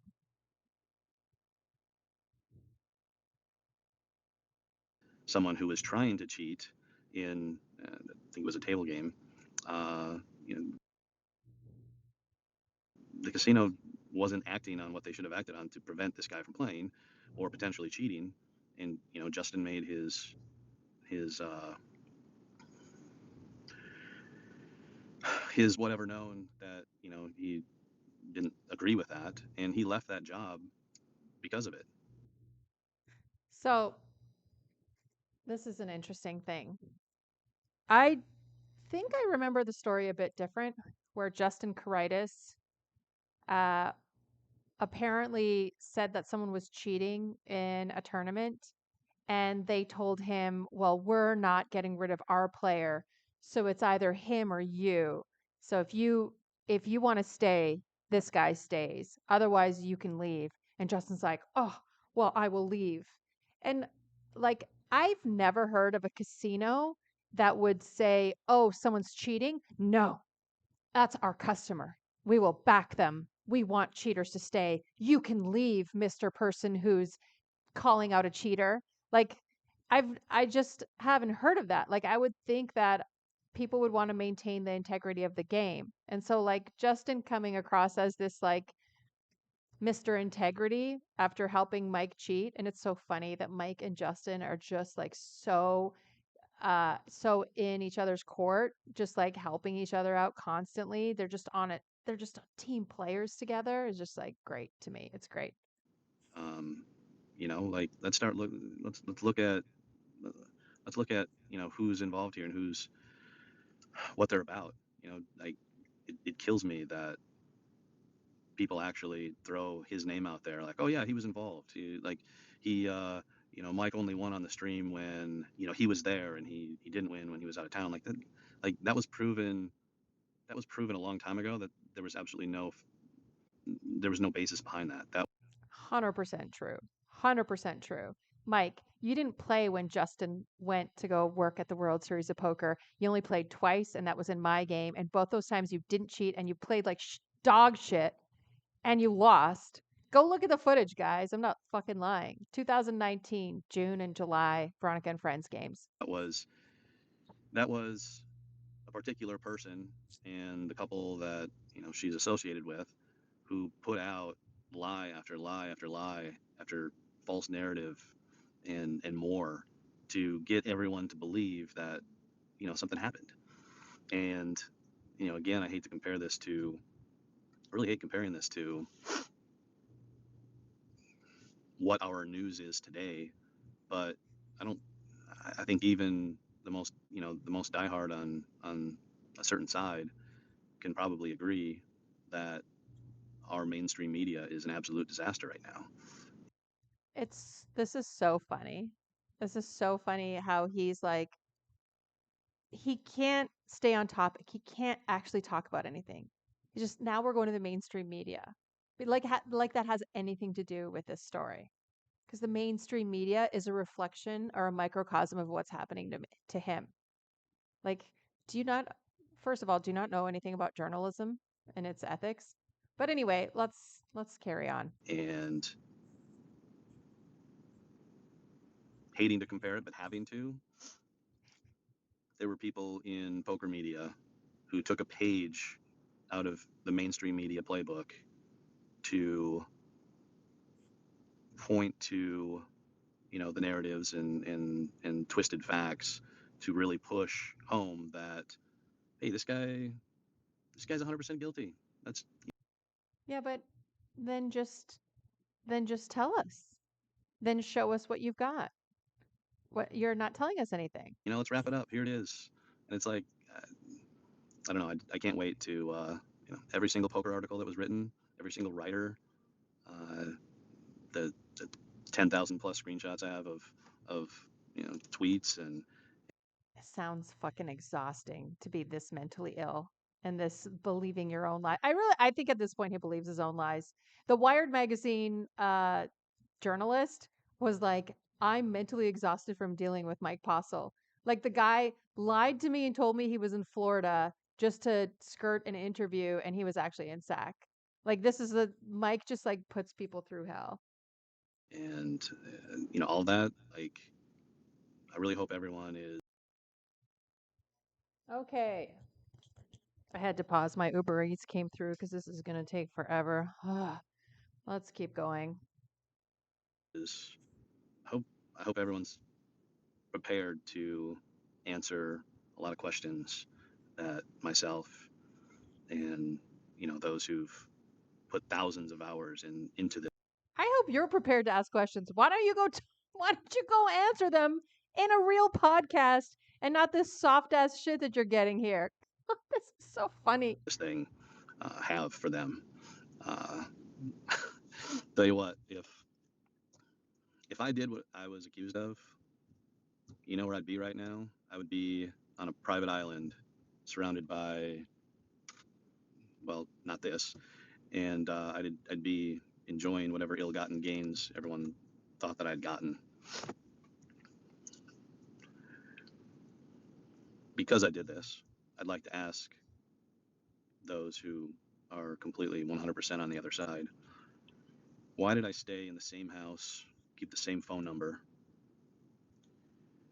Why did I stay where I was? Because you have a daughter and a family, a mother who you moved in, I think, and put everything under her name so you don't have to pay shit. Because Wells Fargo sued you too. I only know that because we got to see everyone who was suing you when you sued me. Um, because you got shit here. That's why. It's not hard. Your kid needs to go to school. And spend tens of thousands of dollars on both legal help and help on the side. Why did I do that if I had done something? Why did I not take the 250,000 plus that was offered of me to just admit guilt and say how I did it? Why didn't I do that? Even if I had done what I was accused of, like what would have happened to me? So, this is alleged. This is just what people have told me. I have not witnessed this. I have been told that he used to take his winnings to Reno and do a ton of sports betting. So he didn't have it long. And then he had to split it with Caritas. Caritas invested it. Caritas was a not savvy, a more prudent investor. Bought himself a Tesla or whatever, and was a little bit better with his money, from what I heard, allegedly.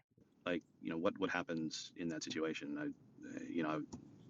From what I was told, it would, like, because I was curious, what happens. Um, it's not a whole lot. If I was a greedy cheater, desperate for money, willing to do something in a game that I was already doing well in, playing a game that I've already played successfully for, well, at the time, 16 plus years. Um, I, Here's a question. Why didn't you play in any off-stream games in the last, 6 to 9 months that you were cheating? Why didn't you play in the 1025 game or the 2550 game at Capital Casino with all the whales when you could have gotten into that game? The guys told me they would have got you in that game. Why didn't you play anywhere else? Why didn't you play the same way off stream as you did on stream? Because off stream you were super nitty. I don't know. Who knows? I can't say that either. Yeah, don't say anything you can't say, because you could come on here anytime and we shoot the shit. So Yeah. I'm. This is just, like I said, me in a delirious state with 4.5 years of pent up frustration over wanting to, finally get things out. I can't tell you how many people close to me have been adamant about, one way or the other, like, get it out Okay, well then get it out. Get it the fuck out. Tell us what you're not saying. there. No, wait. Like, I'm the type to take the Robbie approach. She came out there firing. I wanted to go down that road early on, and sometimes I wish I had. And looking back on it now, it definitely wasn't the right time. Rule of thumb: if you've been accused of something, whether you did something or you didn't do it, first rule of thumb is you shut your mouth. You don't say anything. You gather evidence. You put things together, and then you defend yourself. And unfortunately, it's things have taken a lot longer than I want them to have. 5 years? You haven't gathered enough evidence in 5 years? Where is this evidence? Now, I don't know about Robbie, but Robbie's like, fuck that. You think I cheated? Let's go. She played on all kinds of live streams after. She plays in cash games. And I mean, why didn't you do that?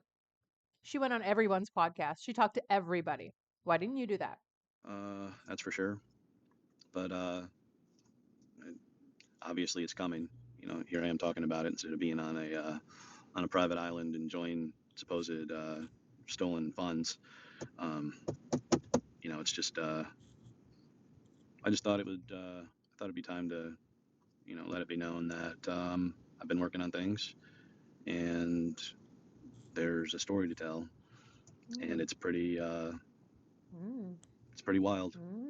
People think that the the so-called cheating scandal was, that's the only part of the story. It's nowhere near the best part of the story. There's a lot to it, and I have all that. Someone thinks I just destroyed evidence and hid things and whatnot, and no, that's not what happened. I preserved what you think was destroyed, and I documented extremely well. So I can't wait. We all can't wait, Mike. I guess it's a heads up to like, either be ready to defend your actions, or I don't know, maybe have have a talk with me, and let's see what we can work out. Though I can't say that either. Anyway, my deliriousness is getting to me, so I should probably wrap this up. yeah, man, get some rest, take it easy. I'll reach out. We got the guys working on it. I got tons of information coming in, so let me get up to speed, and we'll uh, we'll have you come back on. But it's good to talk, man. I'm sure you got a little bit off your chest, and come back anytime. Hit up Eden, and we'll put a show or just come by and hang out. Go ahead, Sean. Go ahead. Hey, Mike, it's Sean. Did you remember the question you wanted to ask me? Sean, I'm a bit out of it right now. I don't. I mean, like I said, I've got multiple questions for you, which is why I'd reached out to you Oh, Sean, don't worry. In 5 years, he'll have them ready. previously. There was one in particular that came across my mind when you had jumped up to speak, and that was actually why I was, uh, you know, I accepted the invite to come on. Was I figured it would be a good opportunity to ask you instead of going back and forth and DM or hoping to meet up at some point. But I really you're in a tough spot, Sean. You're close friends with a lot of my detractors, the main one included. So, I know you're in a tough spot. So I hope that you can, remain unbiased when it comes to hard facts, evidence, proof on both sides. I hope that, you can, take a hard look at it and make a logical determination based on that. Um, Part of the reason why this is a tough spot is, and this was touched on earlier, there's a lot in the poker industry where, it's just a popularity contest. The topic of discussion was, the GPI awards and the legitimacy of them, and how Wow. I don't even know how to break down this incoherent rant. Like, he thinks that you guys have all been swayed because of a popularity contest, and like GPI awards are also a popularity contest for some reason, and somehow that equates to him. Like, everything that he feels is wrong in the world is like a microcosm of his own life. That's what he's alluding to. Like the media, the awards shows, like everything, but like, oh, he's got all this evidence, but it's not coming out. And like, he needs meds, man. the popularity contest plays a part in it. Well, like if anyone knows that, it's definitely me. And like me, I'm pretty much a nobody, and I don't have anyone of influence really on my side of things. And I'm sorry, I'm eating. I'm starving. This is the most ridiculous statement ever.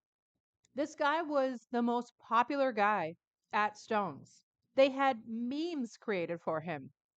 He was like, they had like different Jesus memes, like Mike as Jesus, because he was like walking on water. He was playing so well. He had like droves of fans. He was on like a fucking poker magazine.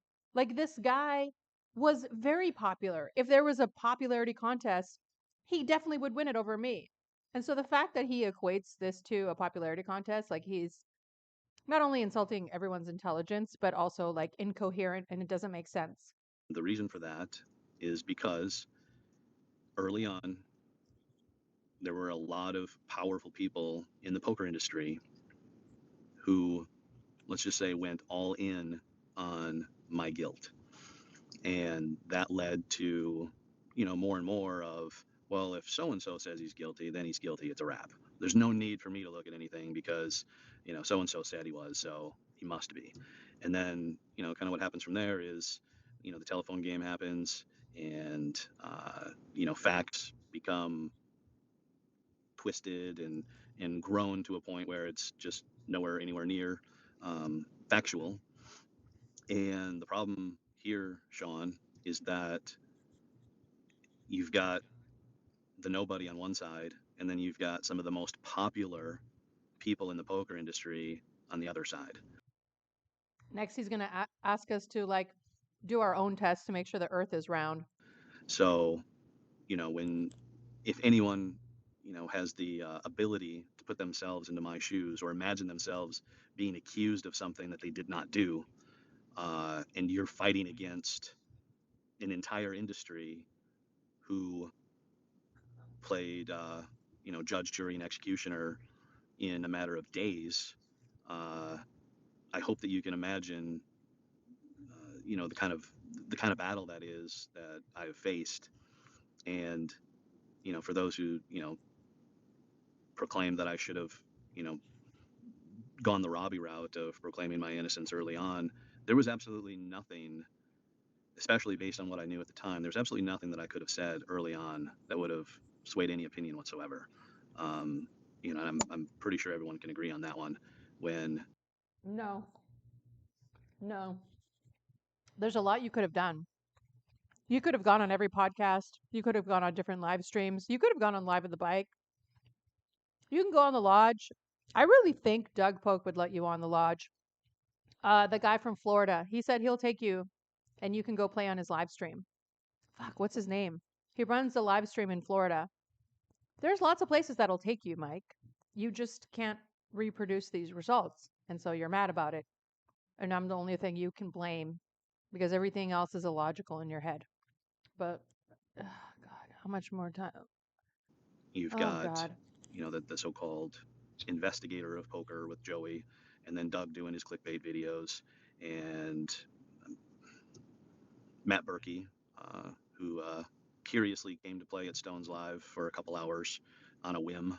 Um, when you've got intelligent, and all those people are very intelligent. I guess you could just point to everyone I named in my lawsuit, which I can't talk about now, but we'll talk about later as far as why I did that and the reasons behind it and what my We all know, Mike, you can't talk about anything. actual plans were for that. Obviously, my plans were not to get a bunch of money. There was something else that I wanted to do. But if you take everyone that I named, you take You know what he wanted to do?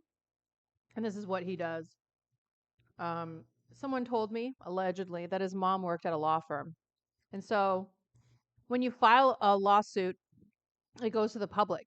And so people can see right away that you're filing a lawsuit. But it doesn't mean you ever have to serve anyone. So you could just indefinitely keep refiling lawsuits but never serve anyone. And so it just stays on this public access place. And it's like kind of a way to like scare people. Like if you get a lawsuit filed against you, you're like, "Oh fuck." And I panicked when he first filed the lawsuit against me. But I don't think he meant to follow through with it because he didn't have the money for a lawyer and he just wanted to scare me to shut up. And then me and Todd were like, "Nah, why don't you suck a frog?" And sorry, I was going to say something worse, but why don't you just like suck it and we're going to file an anti-slap. And then he was not prepared for the anti-slap. those who made the videos and wrote the articles and all that. Like it's an impossible. It was an impossible feat for someone like me, regardless of how experienced I am in poker. It was impossible because you cheated. That's why it was impossible. It's impossible for you to show that you didn't cheat when you did. Do you understand that? Going back to when I started to to the present, there was absolutely nothing I could have done or said that would have changed anything. And what I'm asking you, Sean, this wasn't my question before, but I really hope that you can keep that in mind when we do talk, and I am able to, show you some things on my side that will hopefully cure some of the problems that we have in the poker industry. Um, not just the popularity contest, not just the Mike Postle's going to cure us of our disease. I can't wait. the biases and the let's just uh, let's just accuse everyone of cheating and not have any repercussions for it. I really hope that's something when the time is right that people can look back on and say we didn't get that one. We really didn't do our best job there. Let's just try to make sure that this doesn't happen again. So that's what I hope we can accomplish from this. One of the main reasons it took me as long as it did to come forward was because not only was I gaslit by JFK telling me that Mike Postle was using the martingale strategy, and I didn't know what I was talking about, and everybody was jealous of Mike Postle. All the pros in the room were jealous of Mike Postle. But like one of the big reasons it took me so long was because I was genuinely scared to ruin this man's reputation. I was thinking about how, like, what the outcome would be if I was wrong about this and how it would affect his life and how it would fuck me up. And I'd be losing my live stream gig, and I would probably be like dragged online. And so that's why it took me so long. It wasn't like it was all so frivolous. We all thought he was cheating in some sense. We weren't 100% sure. But I didn't want to do it until I was like pretty sure. And I wasn't even 100. I admitted that I wasn't 100% sure when I went public with it. I just was pretty sure, and I was pretty sure that Justin was incompetent at that time before I knew that he was involved. And so I wanted some eyes on it. I wanted someone who knew poker better than me to look at it. You know, when we do talk, of course, there's something else too, but um, that's that's what I'm hoping for, and I'm hoping that those who spoke out against me, who branded me, um, I'm hoping they can, you know, they're willing to either, you know, talk with me or be open to doing it, something that's very difficult for a lot of people, which, you know, is admitting that, you know, they might have gotten carried away. No. So, as you can tell, from day one, my story's been consistent, and I basically have told the truth as I know it. And the things that I say that I've heard, I'm pretty I'm pretty open with saying I didn't see this directly. I heard this, I heard that, you know. Um, there were a ton of people involved in Stone's Live Poker, so not I was not witness to every single thing. And he has never come out with anything. He just talks in circles, rambles. He's never had a conversation with anyone who's actually looked at all the evidence, who's actually like looked at all the hands and analyzed them. All he does is this rambling. So like, which one of us is actually telling the truth? On something, which is putting it lightly, of course. God, I can't tell you how painful this is for me. I just like I'm hating. This is annoying. So anyway, that's I guess that's one thing, Sean. I'll get with you on what else it was. Well, Mike, like I told you, if you send me anything you want me to look at, I will look at it objectively and fairly. And you know me, I'll never make a bad ruling. So if it's something, you know, it doesn't matter. I'm going to look at it fairly. So, you know, and the rest is your story to tell, man. All right. Well, I certainly appreciate that. I'm certainly not afraid to talk with anyone. I'm not afraid to You are afraid to talk to someone. You literally just told them you're not taking questions. share information, you know, things of that nature. Um, you know, it's I don't know. Sometimes it's hard for me to, you know, sit here 4+ years later and just consistently see so many people get things wrong or talk as if they know. No one's talked about you, Mike. No one's talked about you in a while. You just became sad that you were irrelevant and you decided to bring your fucking musty ass out to talk about nothing.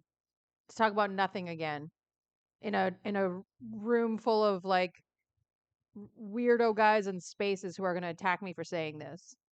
Whatever. Exactly, you know, what happened in, you know, whatever situation or anything involving me is.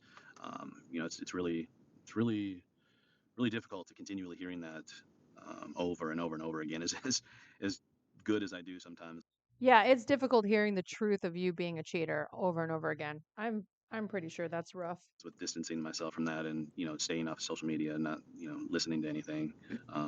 You know, I still I can't help it, I guess.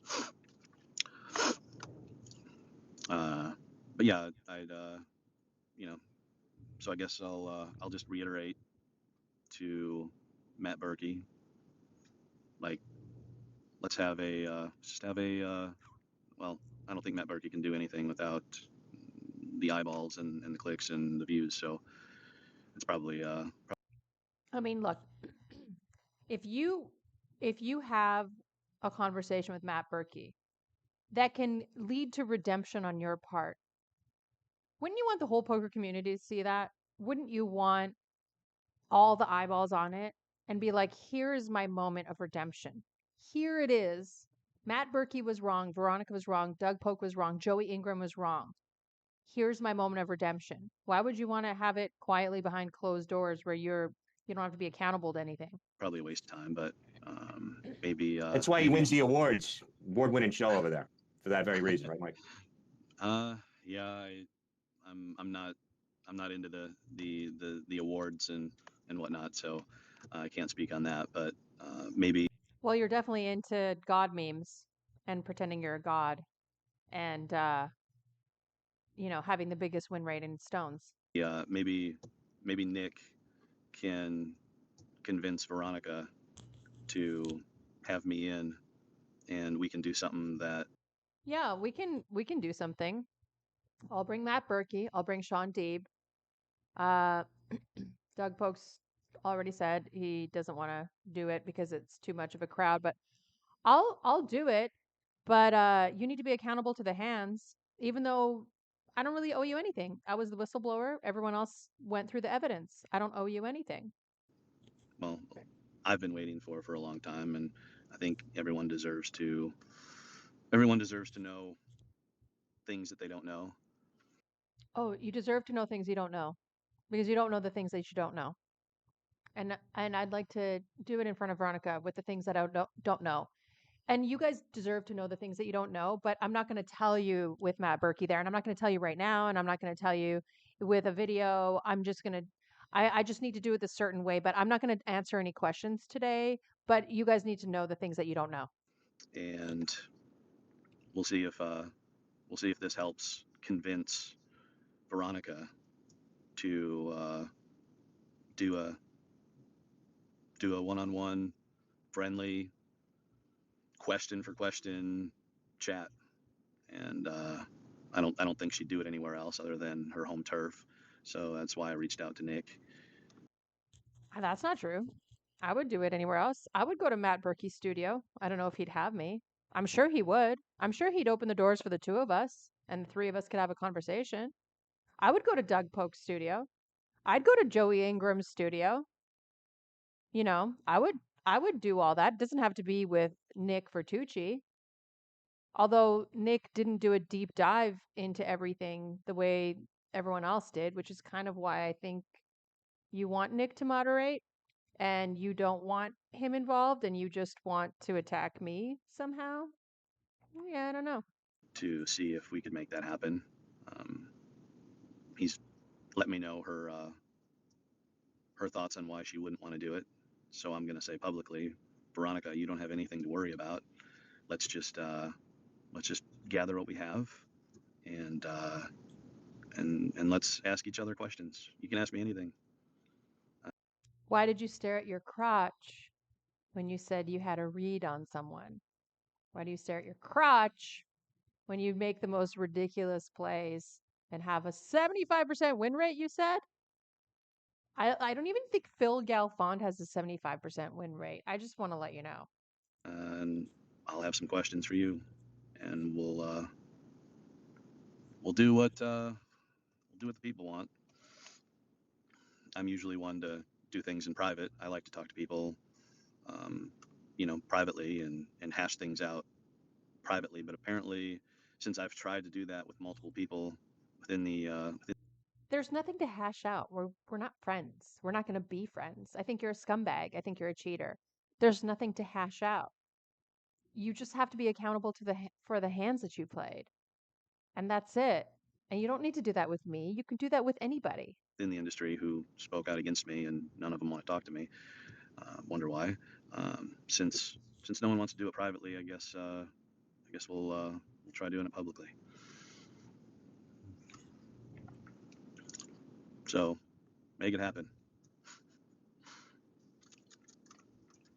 Well, we could do it right on Spaces. Yeah, I know Veronica. Well, She knows Eden. Yeah, I let Nick know that when it comes to Veronica, I'd like to do it. I'd like to do it in person. Oh, my bad. And at least when it comes to Veronica, I want her, I mean, if she's going to continuously lie about me, which she's done, since the start of this, or at least until she got confident enough to do it. I want to know. I want to see if she's confident enough to, continually lie about me to my face. I want her to look me in the eyes and do it. So this is so stupid. This is like, I need her to look me in the eyes and lie to me. Like nothing I said is a lie. You literally haven't like responded to anything. You haven't said anything. Like I told my story. Where's yours? What's your story? You said you're going to release this. You have the right to do that. You can go on any podcast. You can go on YouTube. You can release a million videos. No one's stopping you. So when it comes to her, that's how it'll be. If she doesn't, if she's not comfortable or confident to do that, to talk to me with whatever excuse she has, then we'll figure something else out. I definitely have a plan B and a plan C, so we'll see. But yeah, It's been 5 years. I'd love to see all your A, B, C, D plans. We'd love to all see them. like I said, I'm not a spaces guy. I very rarely listen. It's every time I have listened, it's been grown men screaming at each other, trying to get the last word in while cussing each other and putting each other down. And Wow, this is the best thing he said all day. Mike Postle, I 100% agree with you on this one. That's exactly what spaces are. you can only listen to so much of that. So Agreed. I agree with Mike Postle on this. 100% agree with Mike Postle on this point. it's usually me tuning in for a couple minutes and then trying to find something productive to do, which hopefully others are can start doing that. Put as much time into your personal and family life as you do into being obsessed with poker drama, and your life will be a lot better. I guess That's ironic. That's ironic in so many ways, including to the people in the space running the space. maybe something some people can do, because I heard earlier that space has been it's been dying and people aren't interested anymore. I think that plays a big part in it. So for you guys, I know you guys are big into it. Hopefully you can help make that happen. I think numbers are down, or people don't care as much anymore because I actually love this part because Postle is inadvertently insulting these people. it's a little too much when it's just guys screaming at each other and going off on each other. Like, Hey guys, you guys all just like drama. You're screaming at each other and no one's watching and the numbers are down. So I don't like spaces. I would definitely try to have more productive conversations, more civil conversations, and instead of the I hate you, I'm blocking you and don't ever come back, and then 5 minutes later it's they're best friends again. So Why the fuck is he talking about spaces anyway? Are we talking about practice? Are we talking about practice? We're talking about a game. Just tell us how you fucking cheated, Mike. like, I guess that's just my suggestion when it comes to spaces, and maybe you guys can help make that happen, with kind of how it was earlier, at the beginning. The that spaces where I got into was one where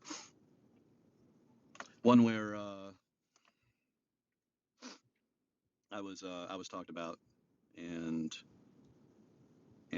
someone was supposed to go in there and talk and weren't able to, and hopefully hopefully hopefully once things start coming out, hopefully others who know information, who know 5 years, Mike. 5 years. Hopefully, when the information starts coming out. I've been hearing this forever. When the information comes out, you'll see. I'm like, okay, bro. I can't wait till I retire and see this information. I will love it. some of what I'm talking about or alluding to. Hopefully they can get the confidence they need to come forward with their information. Mike is here to be your personal coach to give you the confidence that you need to make it through and tell your information. I don't. Um, I use a lot of movie references with this, and He sounds so crazy. I'm sorry, he does. no, I can't. I won't say that. Um, Oh, I just had something really important to say. I can't say that. Sorry guys, I can't say that. Oh God, Mike, you're so important. Oh, we're so sorry you couldn't say that. Say whatever you couldn't say for the last 5 years that you can't say that you haven't been saying, but we should all know what we don't know.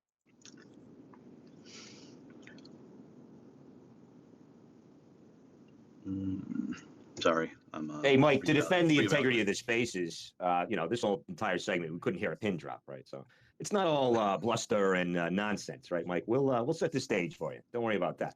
And on that topic, it's all just attacking me and my guys because we're the best. It's that simple. So I got my own kind of Yeah, bizarro Mike Postle metaverse going on. So I can relate, although, to that sense. And you know what? You say other people are in a tough spot, but we're in an easy spot. I don't care what anybody says. You can give your version. You can say whatever you want to say. And I want to stress in metaphors or like a cartoon. It's not a joke. You can say stuff without saying it here, Mike. And I have to say, on a side note, Sober Eden is a very entertaining person.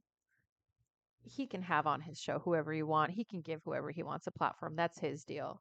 I really am happy that he's sobered up and he's a good entertainer, but dealing with all the wrong people. anyway, we appreciate you being here. Yeah, unscripted, unprepared.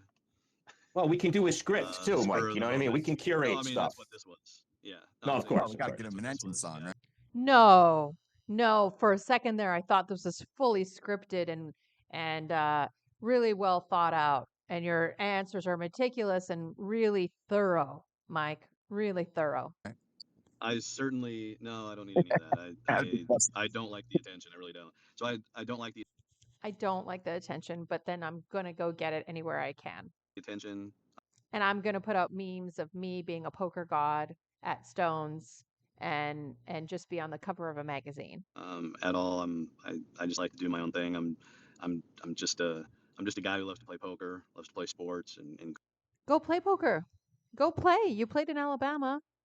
Like, where's your winnings? golf, and talk about football, and play fantasy football, and go through 1989 baseball cards, and I'm that's all I want to do.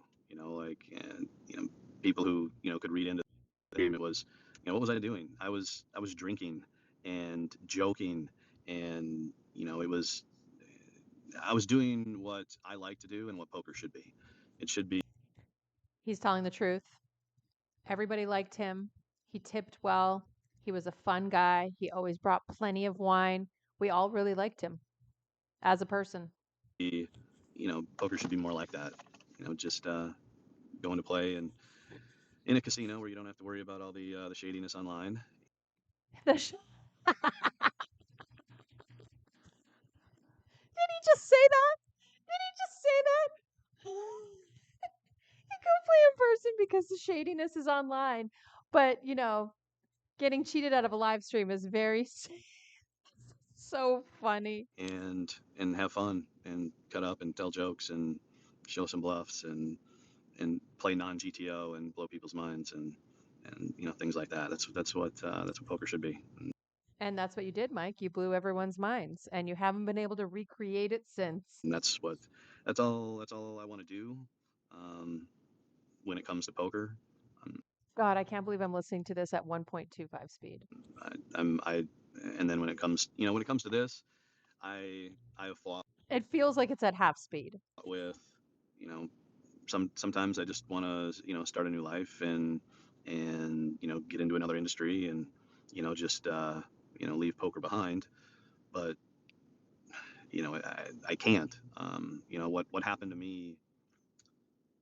What happened to me has happened to a lot of people in a lot worse situations.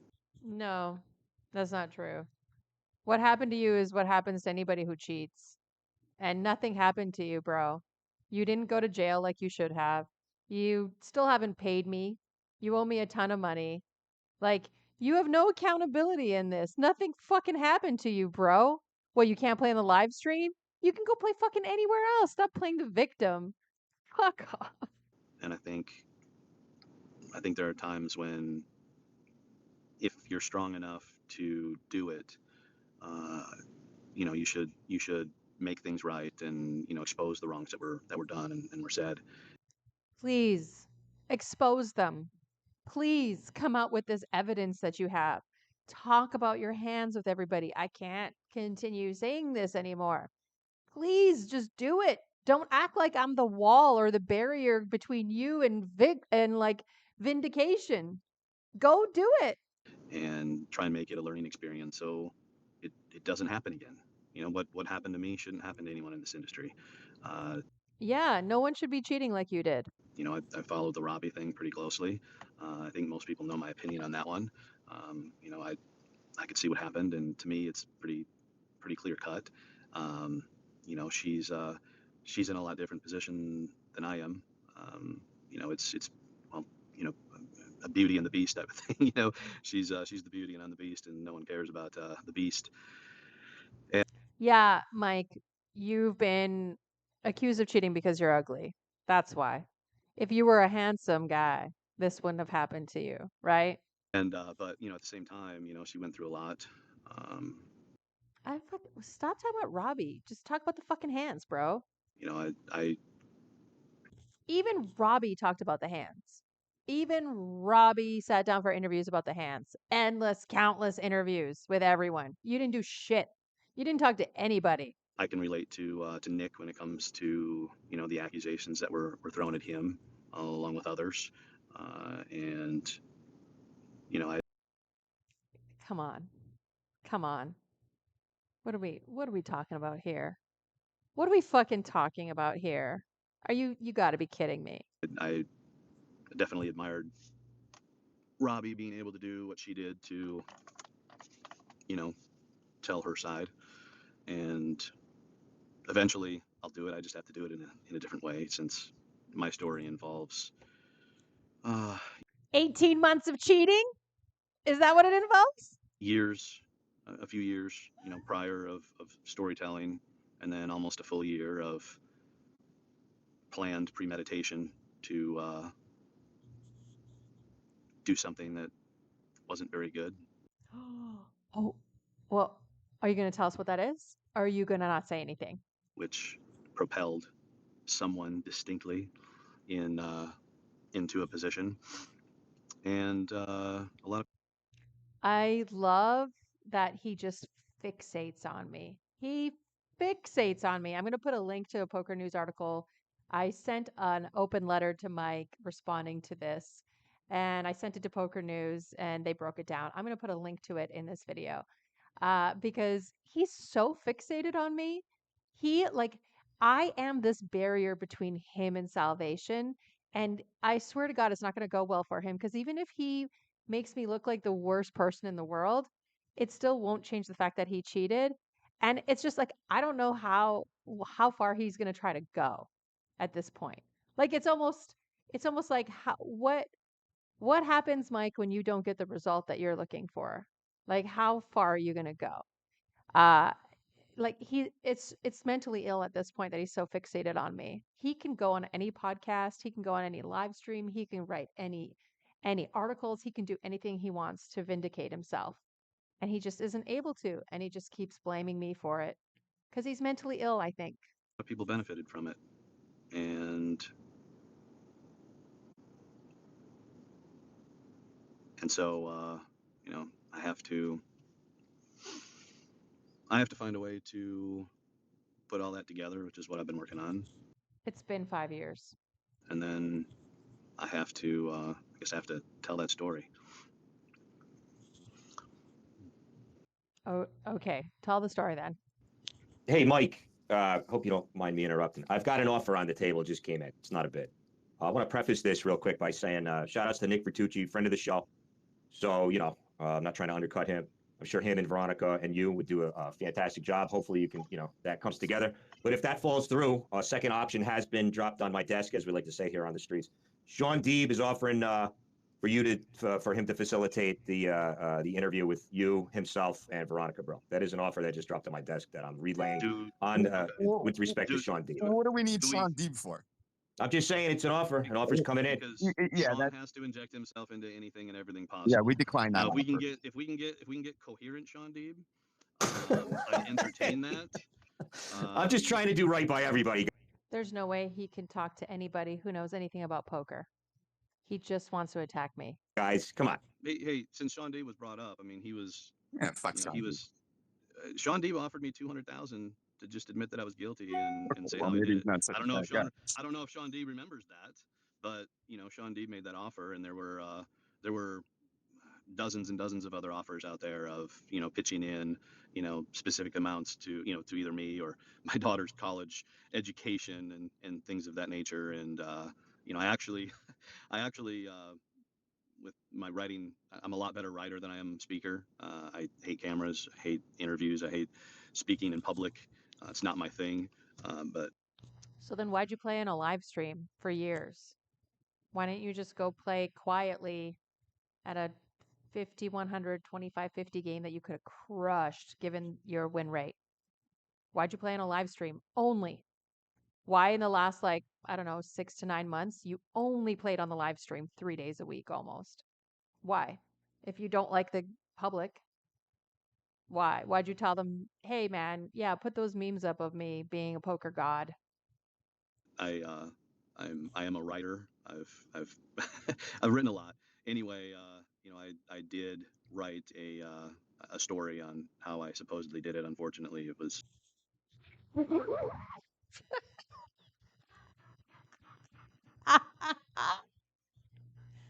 gotta be kidding me. We need to go back a little bit. You gotta be kidding me. I have no words. We declined that now offer. if we can get coherent Sean Deeb, I'd entertain that. I'm just trying to do right by everybody, guys. Come on. Hey, since Sean Deeb was brought up, I mean, he was Yeah, fuck you know Sean. he was Sean Deeb offered me 200,000 to just admit that I was guilty and say Well, how I maybe did he's it. not such I a don't know bad if guy. Sean Deeb remembers that, but Sean Deeb made that offer, and there were dozens and dozens of other offers out there of pitching in specific amounts to to either me or my daughter's college education and things of that nature. And I actually I actually with my writing, I'm a lot better writer than I am speaker. I hate cameras, I hate interviews, I hate speaking in public. It's not my thing. But I am a writer. I've I've written a lot. Anyway, I did write a story on how I supposedly did it. Unfortunately, it was Who the fuck would do that? If you didn't do it, why would you write a book about if you did it unless you're fucking OJ? You know what I mean? Like, how mental is this? Is there a world where anyone actually doesn't believe this guy's a cheater? I just like, you have to be, your mind has to be turned off. He wrote, listen to him, folks. He wrote a book about if he did it, how he would have done it. Do you, can you, my brain's melting. it was fiction, but my plan was to tell my fiction story and then collect the money Tell his fiction story. Tell his fiction story. If this is not an admission, like a soft admission, I don't know what is. from everyone who had offered and then go to that private island and sip on beach cocktails for the rest of my days. Oh, so he needed an amount. He needed an amount from a publishing company or something so that he enough there has to be a certain amount where he can leave and then never come back and then he'll admit it. So 200,000 is not that amount. But yeah, Sean Deeb. So one of my request to Nick was that it just be Veronica and I. Nick would could sit between us, you know, and we would just take turns. She can ask me whatever she wants. After I answer and she's satisfied, then I would ask my question, and we would just go back and forth until we were both out of questions. And obviously, we'd be bringing any documentation, evidence, and all that to the table, and we could tell our side. Now, I was actually pitched I had a, well, I was hit up by a lot of television producers and movie writers and whatnot, and one of the TV shows that was pitched to me was literally a new show, and the idea was brought forth, from a one-on-one with her and I, and the pitch was to spend 30 minutes each telling our story, and then the audience would vote on who they felt was either telling the truth or was correct, and I love the idea. Yeah, except Mike's never addressed anything. He's never told his story. Like I just like don't understand how he was suddenly going to be telling a story like this conspiracy would come out. like like I was like, yeah, I would love to do that. Unfortunately, I was working with someone else at the time, and I know exactly what he's talking about. This producer was like somehow affiliated. It was a while ago now. It was like somehow affiliated with one of his buddies. His buddy was trying to get this show produced, and it was going to be like showing how he's actually innocent. And then I declined to do it because I found out who this guy was, and then the show obviously couldn't happen without me because he blames me for everything. Um, Again, this is so funny how he fixates on me, but he can't like talk about the hands, about looking at his crotch, about like some of the moves that he made that he can't recreate off of the live stream. I couldn't entertain any other offers, but it just got me thinking, and I mean, my mind goes 100 miles an hour in 100 different directions anytime Except for every time you talk. any of this, I get into deep thought with any of it, and I I've never heard a deep thought out of this guy's mouth. never know, what I really want to do or what direction I want to go. But the more I thought about it, the more I realized that more than anything, even though I've been, told multiple times, hey, you can tell your story for free, or you can tell your story and monetize it. How do you want to do it? And for me, I don't care either way. Yes, you do. Yes, you do. Because you can tell your story right the fuck now, and you're not doing that. And you haven't in 5 years. You do care about the money. Go fucking lie to someone else. The only reason I would want to monetize it Mm. is so I could take care of, there's people, you know, friends and family that have put, hundreds, thousands of hours into, researching and Yeah, they're sticking up for a fucking scammer, and they know what you're like. And they know that they fucking wasted their time. And anyone who looks into this is going to know that you're a fucking scammer. But I really think that you should monetize it, Mike, and get some money for your daughter. That's the only reason I would think that you need to monetize it. But if you give a fuck about anything, tell your story right now. getting the facts straight and the data points correct and whatnot. And, I want to reward those people for, for being there for me and helping me when How did they help you? How did those people help you? They spent copious amounts of time doing what? You're you didn't bring anything to anyone. because my mind hasn't been right Oh, sorry, Rounder's Life, the bullshit ass company that your buddy runs that you work for or used to work for. in 10 years, but it's really been out of this world for the last 4.5 years.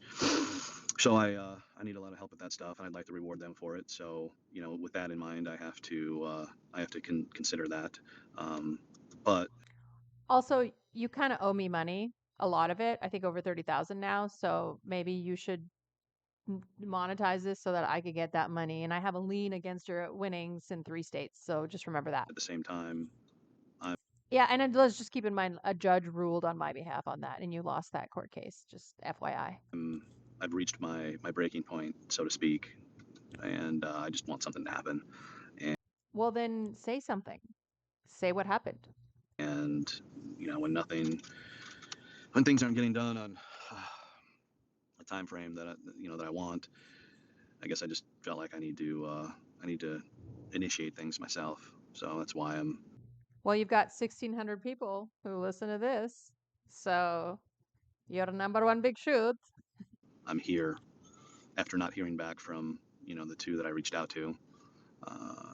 guess I got a little frustrated with that and decided to prod a little bit and see if we could make that happen. You guys should really watch the interview I did with Mike Postle's ex-wife. It's on this channel. Her name's Sabina. He was like threatening her. She told me that he was threatening her to not release the video, and I still did. And she just got sick of his shit, and she told me, she's like, just release it. I just want people to know. So that's an interesting interview. Nick wants to do it. We'll see if you know who is willing to do it. Cue the excuses. She'll have them. I've got a whole list of them that she'll have. Some of which she's given already. But I when it comes to her, like, I'm throwing out the triple dare. Like, I triple dare you to do it. Let's Oh my God, we're in junior high school. It's a triple dare. let's have the long-awaited discussion. And I don't owe him anything. Literally, like, this guy's so mental, so fixated on me. I've never had a guy so obsessed with me. Like, calm down. let's talk about all the things that have been said for the last 4.5 years. I kind of said it early on, and then everything was proven.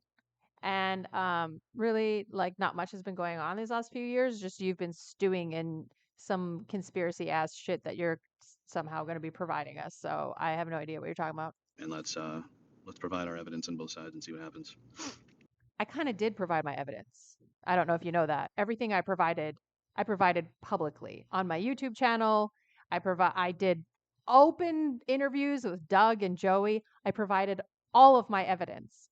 I did everything I could to help people come to a conclusion on this. So I did provide everything. Where the fuck is your evidence? But as far as you guys are concerned, I know all you guys you guys just want to know if I'm what I'll do otherwise. Like I said, I guess I'm putting it out there to I see one of them's listening right now. Todd, you've never reached out to me, not once. Todd just tweeted that he has reached out to him and he said he would have an open discussion with him at any time, and Mike Postle has constantly refused. So Mike Postle is just like chronically lying here. It's probably time you do that if you want, since I'm seeing him here.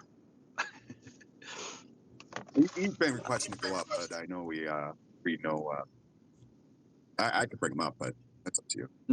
I Oh no, but he won't. He doesn't want to talk to him right now. But he does want to talk to him. But just he doesn't want to talk any questions right now. Todd's willing to come up. He's like, oh no. like I We told could save for the next show. like I told Berkey, I said before I talk to anyone except for Veronica, she's in a category of her own, of course.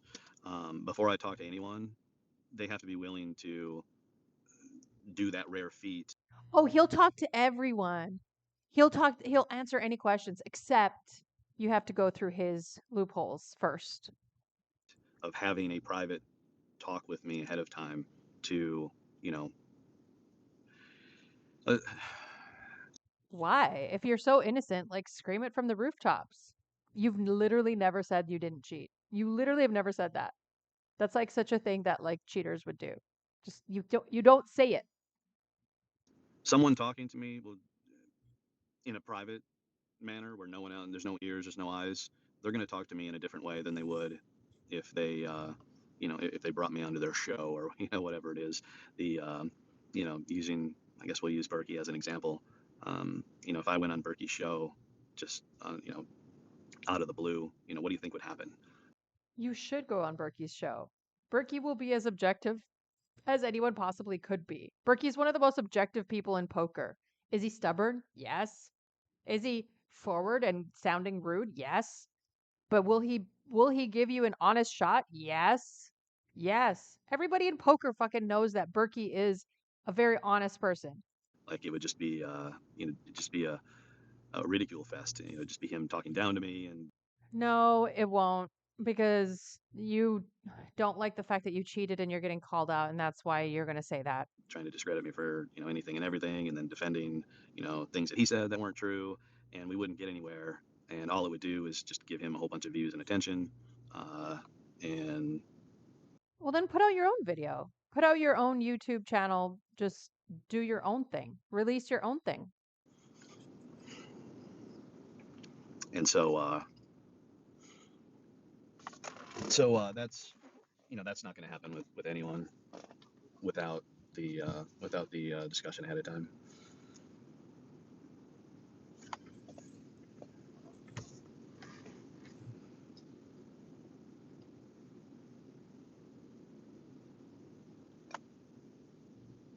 Well, I don't know about anybody else, but I want to hear more about this. Now you see it, now you don't. Magician, movie, metaphor, crazy script, building people up as a conspiracy kind of stuff. That's I don't know about anybody else. You're whetting my appetite for intrigue I will say I agree with Eden on this one too. with all that talk, Uh, Mr. Postle.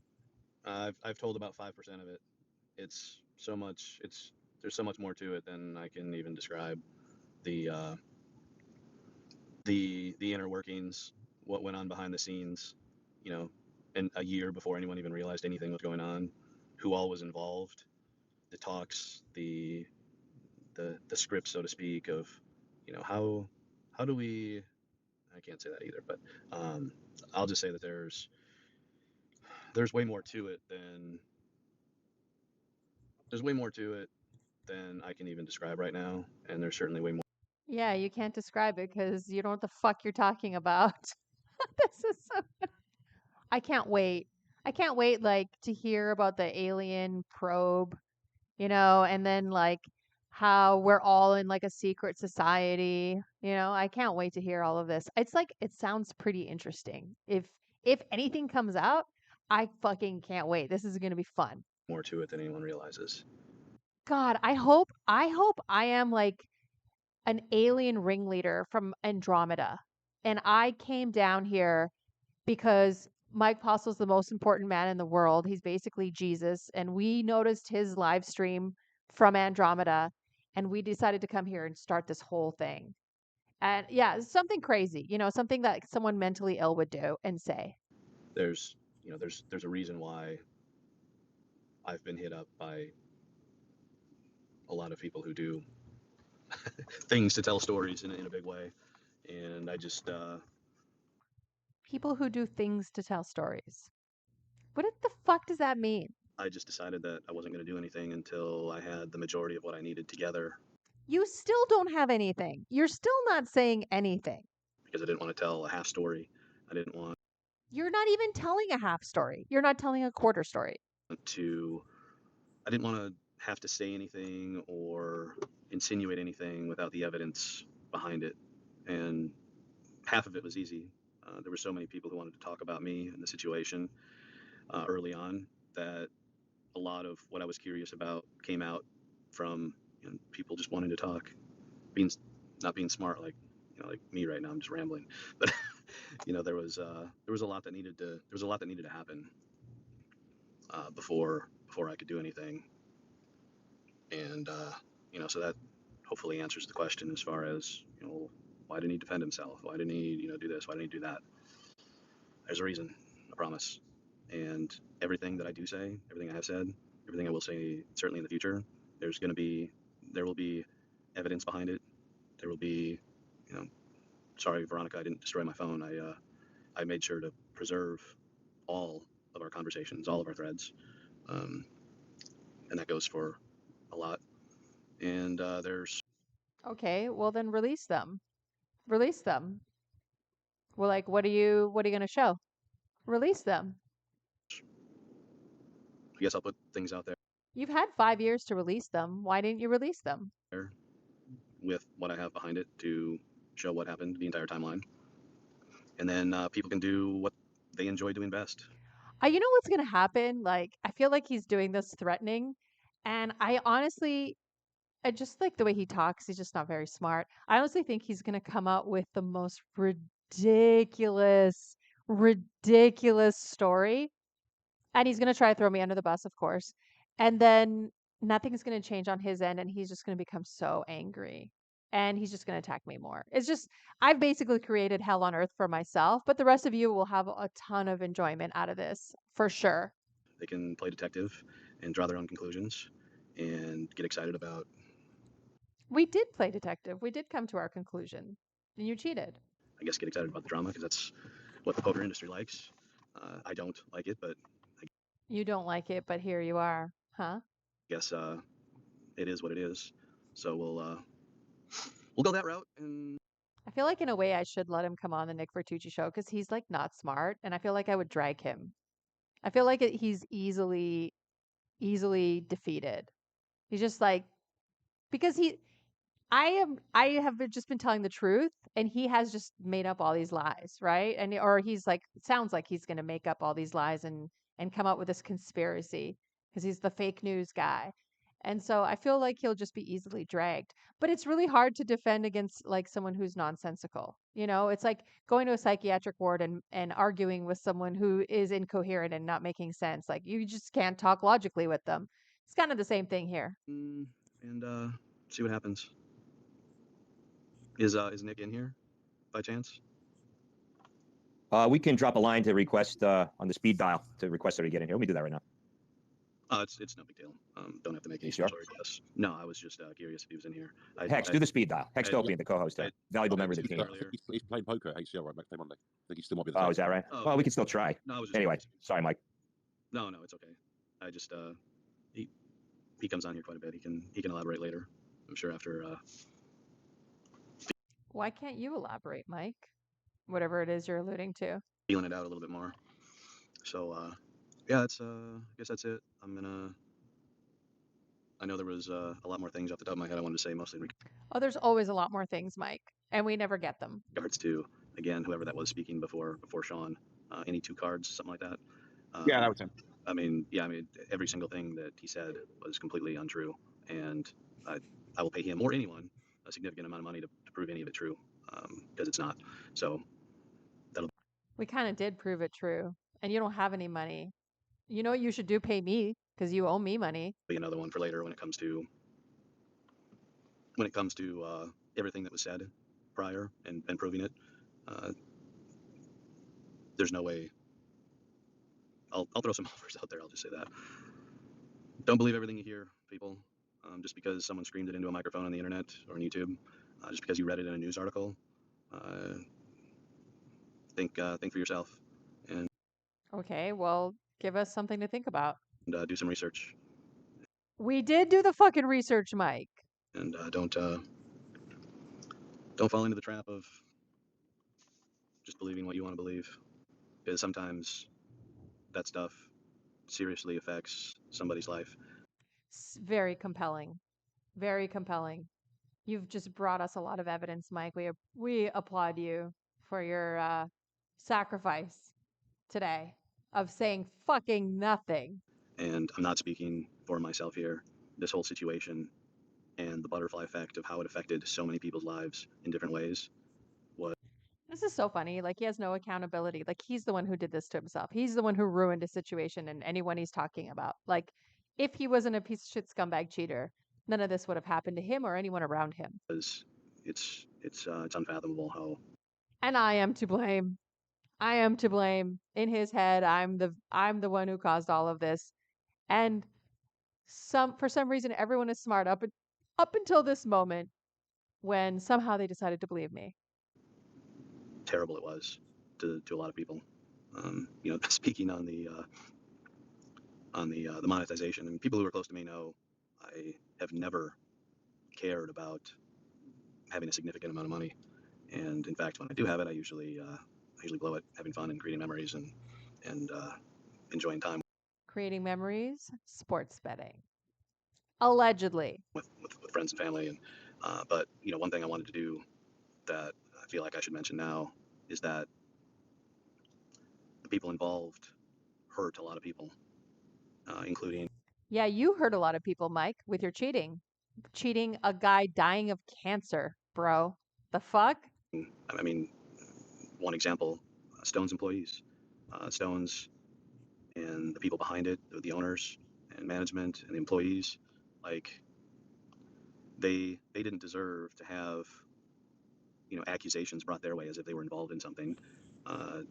Their incomes were heavily affected by the lies that were told and what was done. And one of the things that I wanted to do was eventually I wanted to have a I guess a reunion of sorts and put up a whole bunch of money into a free roll and have those people who were affected be able to play in it and have some sort of recovery of how their lives were affected. Yeah, well, you had 5 years. Why didn't you do that? Why didn't you help the Stones dealers who were affected if they were? I have no idea what he's talking about. I think this happened right before COVID. So there were dealers affected, and Stones actually paid its staff even over COVID. So I don't know what the fuck you're talking about, Mike. But hey, man, if you want to help the dealers from Stones, the ones who had like nothing to do with it, because I don't think any of the dealers did. I think you should have done that by now. It's been 5 years. Why didn't you do that? I mean, they weren't involved in any way, shape, or form. Just using You're still talking about this like you're future faking. That's what you've been doing. This is the name of your game, future faking. one example, and there were employees there that had to, they had to change jobs, lost their jobs, had to move, move out of the place that they were living in, move out of the area, all because All because you cheated. All because you cheated and took advantage of everyone. That's why. a small group of individuals, where only one had the I can't think of the word, the audacity, well, the other ones weren't. The other ones, This is your wizard who's winning 75% of the time. Better than Phil Galfond, better than Matt Berkey, better than fucking Doug Polk. This guy's winning at higher rates than all these guys, admittedly. Can't even form a sentence. knew better than to do it. They found the one person who would do it. With no accountability. Mike, if anything happened to any of the staff at Stones because of this, because of the outcome from this, it's your fault because you cheated. Don't blame me. And for that person and those responsible, it certainly was not fair to anyone whose lives were affected the way they were. And that's, again, just one example. And going back to Justin Caritis, like, Yeah, Justin Caritis, the guy who helped you cheat. Yeah, let's hear it. seriously, if you're out there still talking bad and negative about someone with as much class and honor and The guy who covered up your cheating and gaslit me and told me you were using the martingale strategy and didn't tell Stone's owners because he was trying to cover it up because he was helping you and would jump in the chat and constantly try to cover up for what you were doing? That guy? and just the sheer opposite of what was accused of him. Like, you just have no idea Yeah, then tell us. Then tell us. when your words and your accusations affect someone's life like that. Like, I don't even, I just don't have words for it. Like, He's such a victim. He's such a victim. other than do better. The poker players are smart. You guys should know better. So do better. If they're so smart, then why don't you trust their opinions on this cheating scandal? It's not. I hate to use the innocent until proven guilty thing or narrative, but I mean, yeah, some really shitty things happen in the poker industry. But man, ever since my thing, it's been like there's been absolutely no repercussions to just accusing anyone and everyone of doing something nefarious. That's not true. No one accuses anyone and everyone. That's not true. This is there. People make accusations when they're legit, and no one listens to the illegitimate accusations. They just even on Hustler, that guy who got his aces cracked by with 8-6. The flop was 8-8 something. He fucking was like, "Oh, I knew it. This is a cheating." Da da da da da. No one even paid attention to that because we all knew that there was no cheating involved because people's aces got cracked. So no, this isn't like a thing that just happens every day.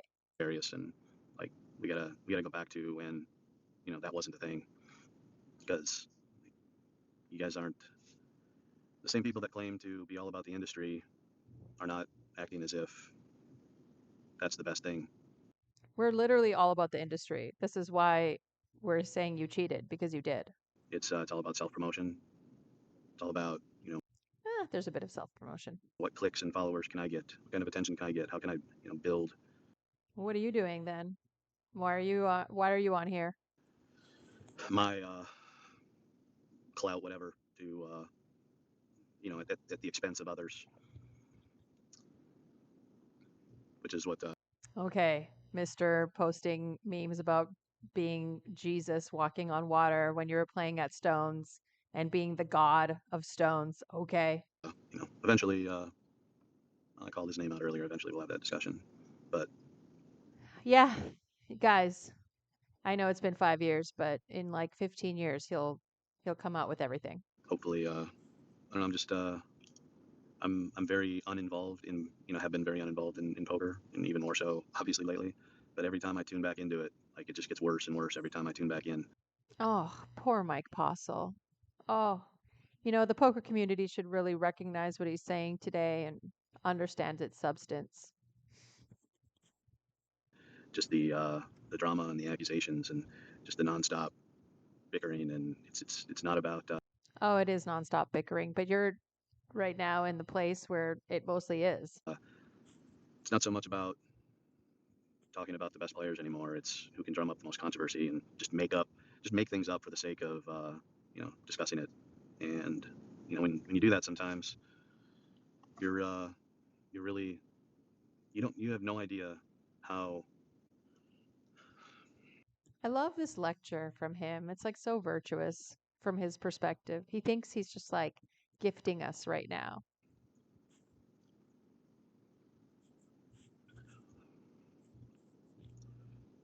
One sec. Talk amongst yourselves. I'm getting verklempt. You have no idea how you can be affecting someone's life, their livelihood, everything.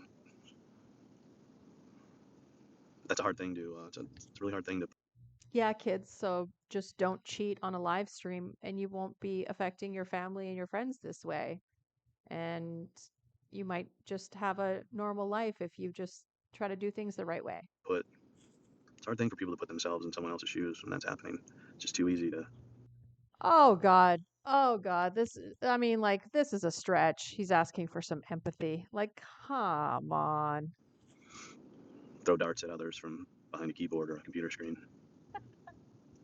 That's what you do to me.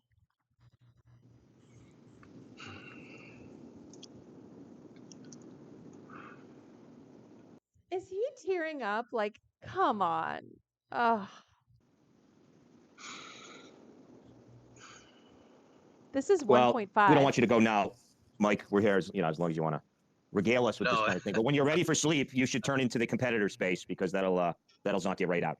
Just if I can make a recommendation. Much worse than our spaces. I didn't think about that one. I usually have other things to help me sleep, but yeah, I meant to go a long time ago. I just wanted to ask Sean a quick question, and I guess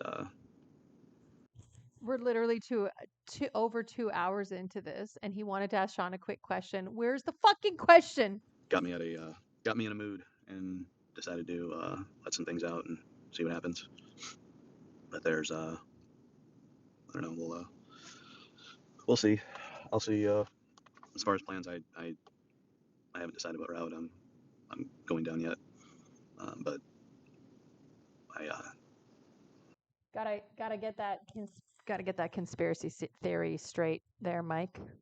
I guess me being on the fence on whether to do one thing or the other, I thought the best way to. Sometimes I need a little convincing later on with myself, where I need to do something to make sure I do the right thing.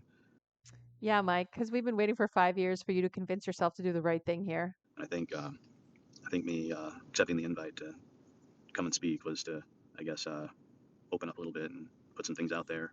So We really got to the bottom of your heart and soul and how much you shared with us. Thanks, Mike. I didn't change my mind later on, and for example, take an We literally learned a lot from you. We did. You told us a lot of nothing. offer that I've turned down thus far to be done and out of the poker industry. Not I've turned down so many offers, but I'm here in this space with these mediocre poker players who don't know anyone. Sorry, I'm just not a fan of Omar and some of these guys. Not everyone, just mostly Omar. But like literally, you've turned down all these big names and you decided to come into this space. Well, why? Well, why? Because Omar has offered you a place to not be grilled, to not have to be accountable to anything. Of course, you're like, oh, I've turned down all these really a lot of money and everything. Like, come on. think about it anymore and take over. Why don't you just release your How I Did It book?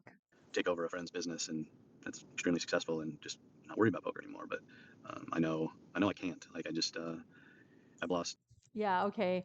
I I have so many friends who offer to give me their successful businesses and so I can step away from poker, but I just can't. I've lost too much sleep, and it's on my mind. And I don't think a day goes by where I don't think about something in regards to this. So to be able to finally be able to get the truth out there, not just get the truth out there, but to expose the page that was taken out of mainstream media over how to pretty much how to convict someone of something, uh, and get away with it for as long as possible. That whole playbook was definitely put into use. Dude, the whole fucking poker community agreed on this one. It wasn't just me. But you know what? Go on, King. Granted, I didn't exactly help things with trying to be a smartass about it and play the gotcha moment, because that was part of what led to everyone's beliefs. No, what led to everyone's beliefs was you actually cheating and all of us watching it. That's what happened. Don't worry, Bart. You and I will be talking, or we'll find a way. Don't worry. Yeah, Bart, he won't actually talk to you on video, but he needs to talk to you in person first. Make sure he screens all of your questions so that you don't actually ask him anything.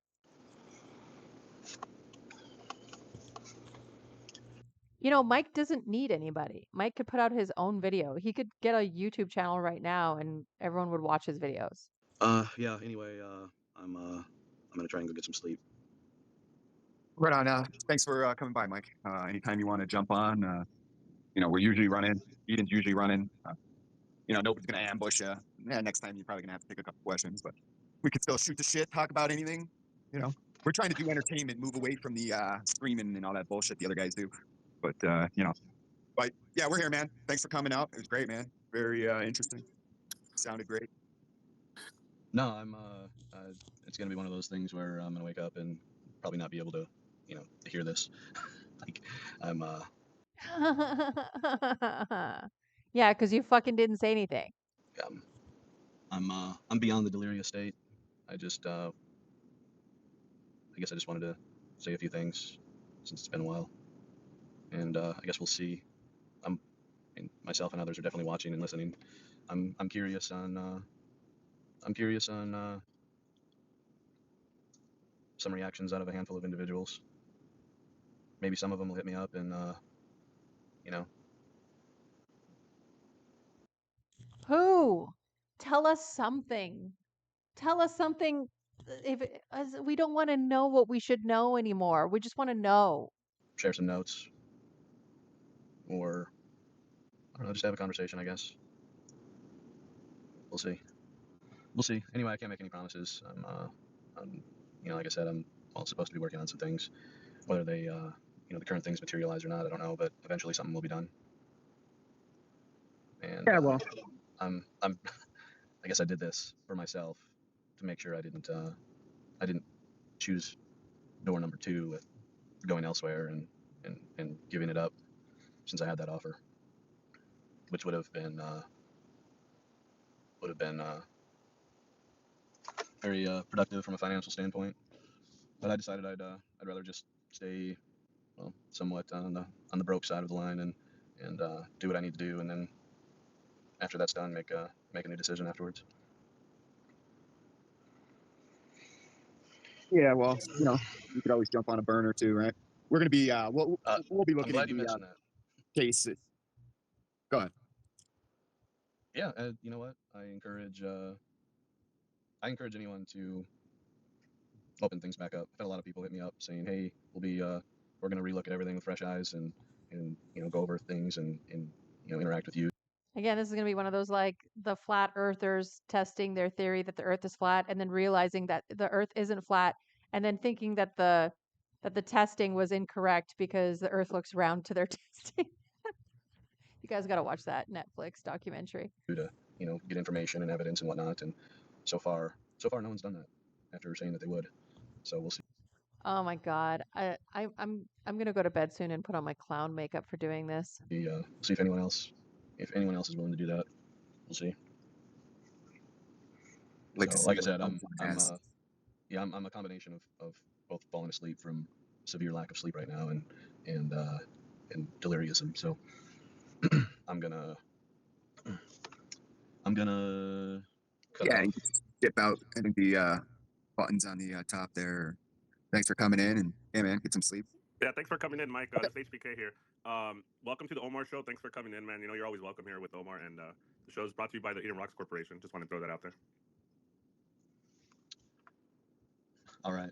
Yeah, it'd probably be best to, I encourage anyone to do some fact checking before spewing, and and maybe I don't know. We'll see. Well, Well, Mike, I'm on the case, so I'm definitely going to be looking at it, Right. and we got guys. So Yeah, we'll give you a fair shake We're over on. here, Mike. Don't worry about that. Yeah, you guys give him a fair shake. Give him a fair shake. yeah, I hope you feel like you've been treated well, Mike. I mean, Omar and Eden are men of their word, and they protected your speech so you could say your things. So I hope you felt comfortable tonight. He didn't fucking say anything. What are you guys talking about? This is just a fucking circle jerk at this point. And you're more than welcome to come back again. You're welcome to come back here and not say anything, Mike. We really appreciate you. We're not going to ask you any real questions. There was about 20, 25 people trying to get up. Everybody wanted a piece at you, but yeah, we don't run spaces like that over here. But yeah, Oh, okay, Omar. Okay. Yeah, obviously next time I'll be a little more awake. Yeah, next time I'm going to do this. Next time I'm going to do that. And then when the evidence comes out, and the next time, and then, yeah, for sure, next time I'm going to answer questions. For sure. No, I don't want Bart to come up. No, I don't want Todd to come up. No, we don't want anyone to ask questions. But next time we're going to ask questions, and then you guys are going to know what you need to know. I God, we have can't to do any I can't go more of much this. I can't go much further. So yeah, no doubt. I'm glad to have a peaceful discussion. Simply answering questions There was no discussion, and you didn't answer questions. The fuck? without any, without attacking each other. I'm willing to do that with anyone and anyone who knows. All right, I can't listen anymore of this. I hope you guys fucking enjoyed this. I didn't. And this will be fun. I can't wait for him to try to ruin my life a little bit more. So, uh, as the person in charge of the biggest conspiracy theory known to man that hasn't been revealed yet, I bid you good night and thank you very much.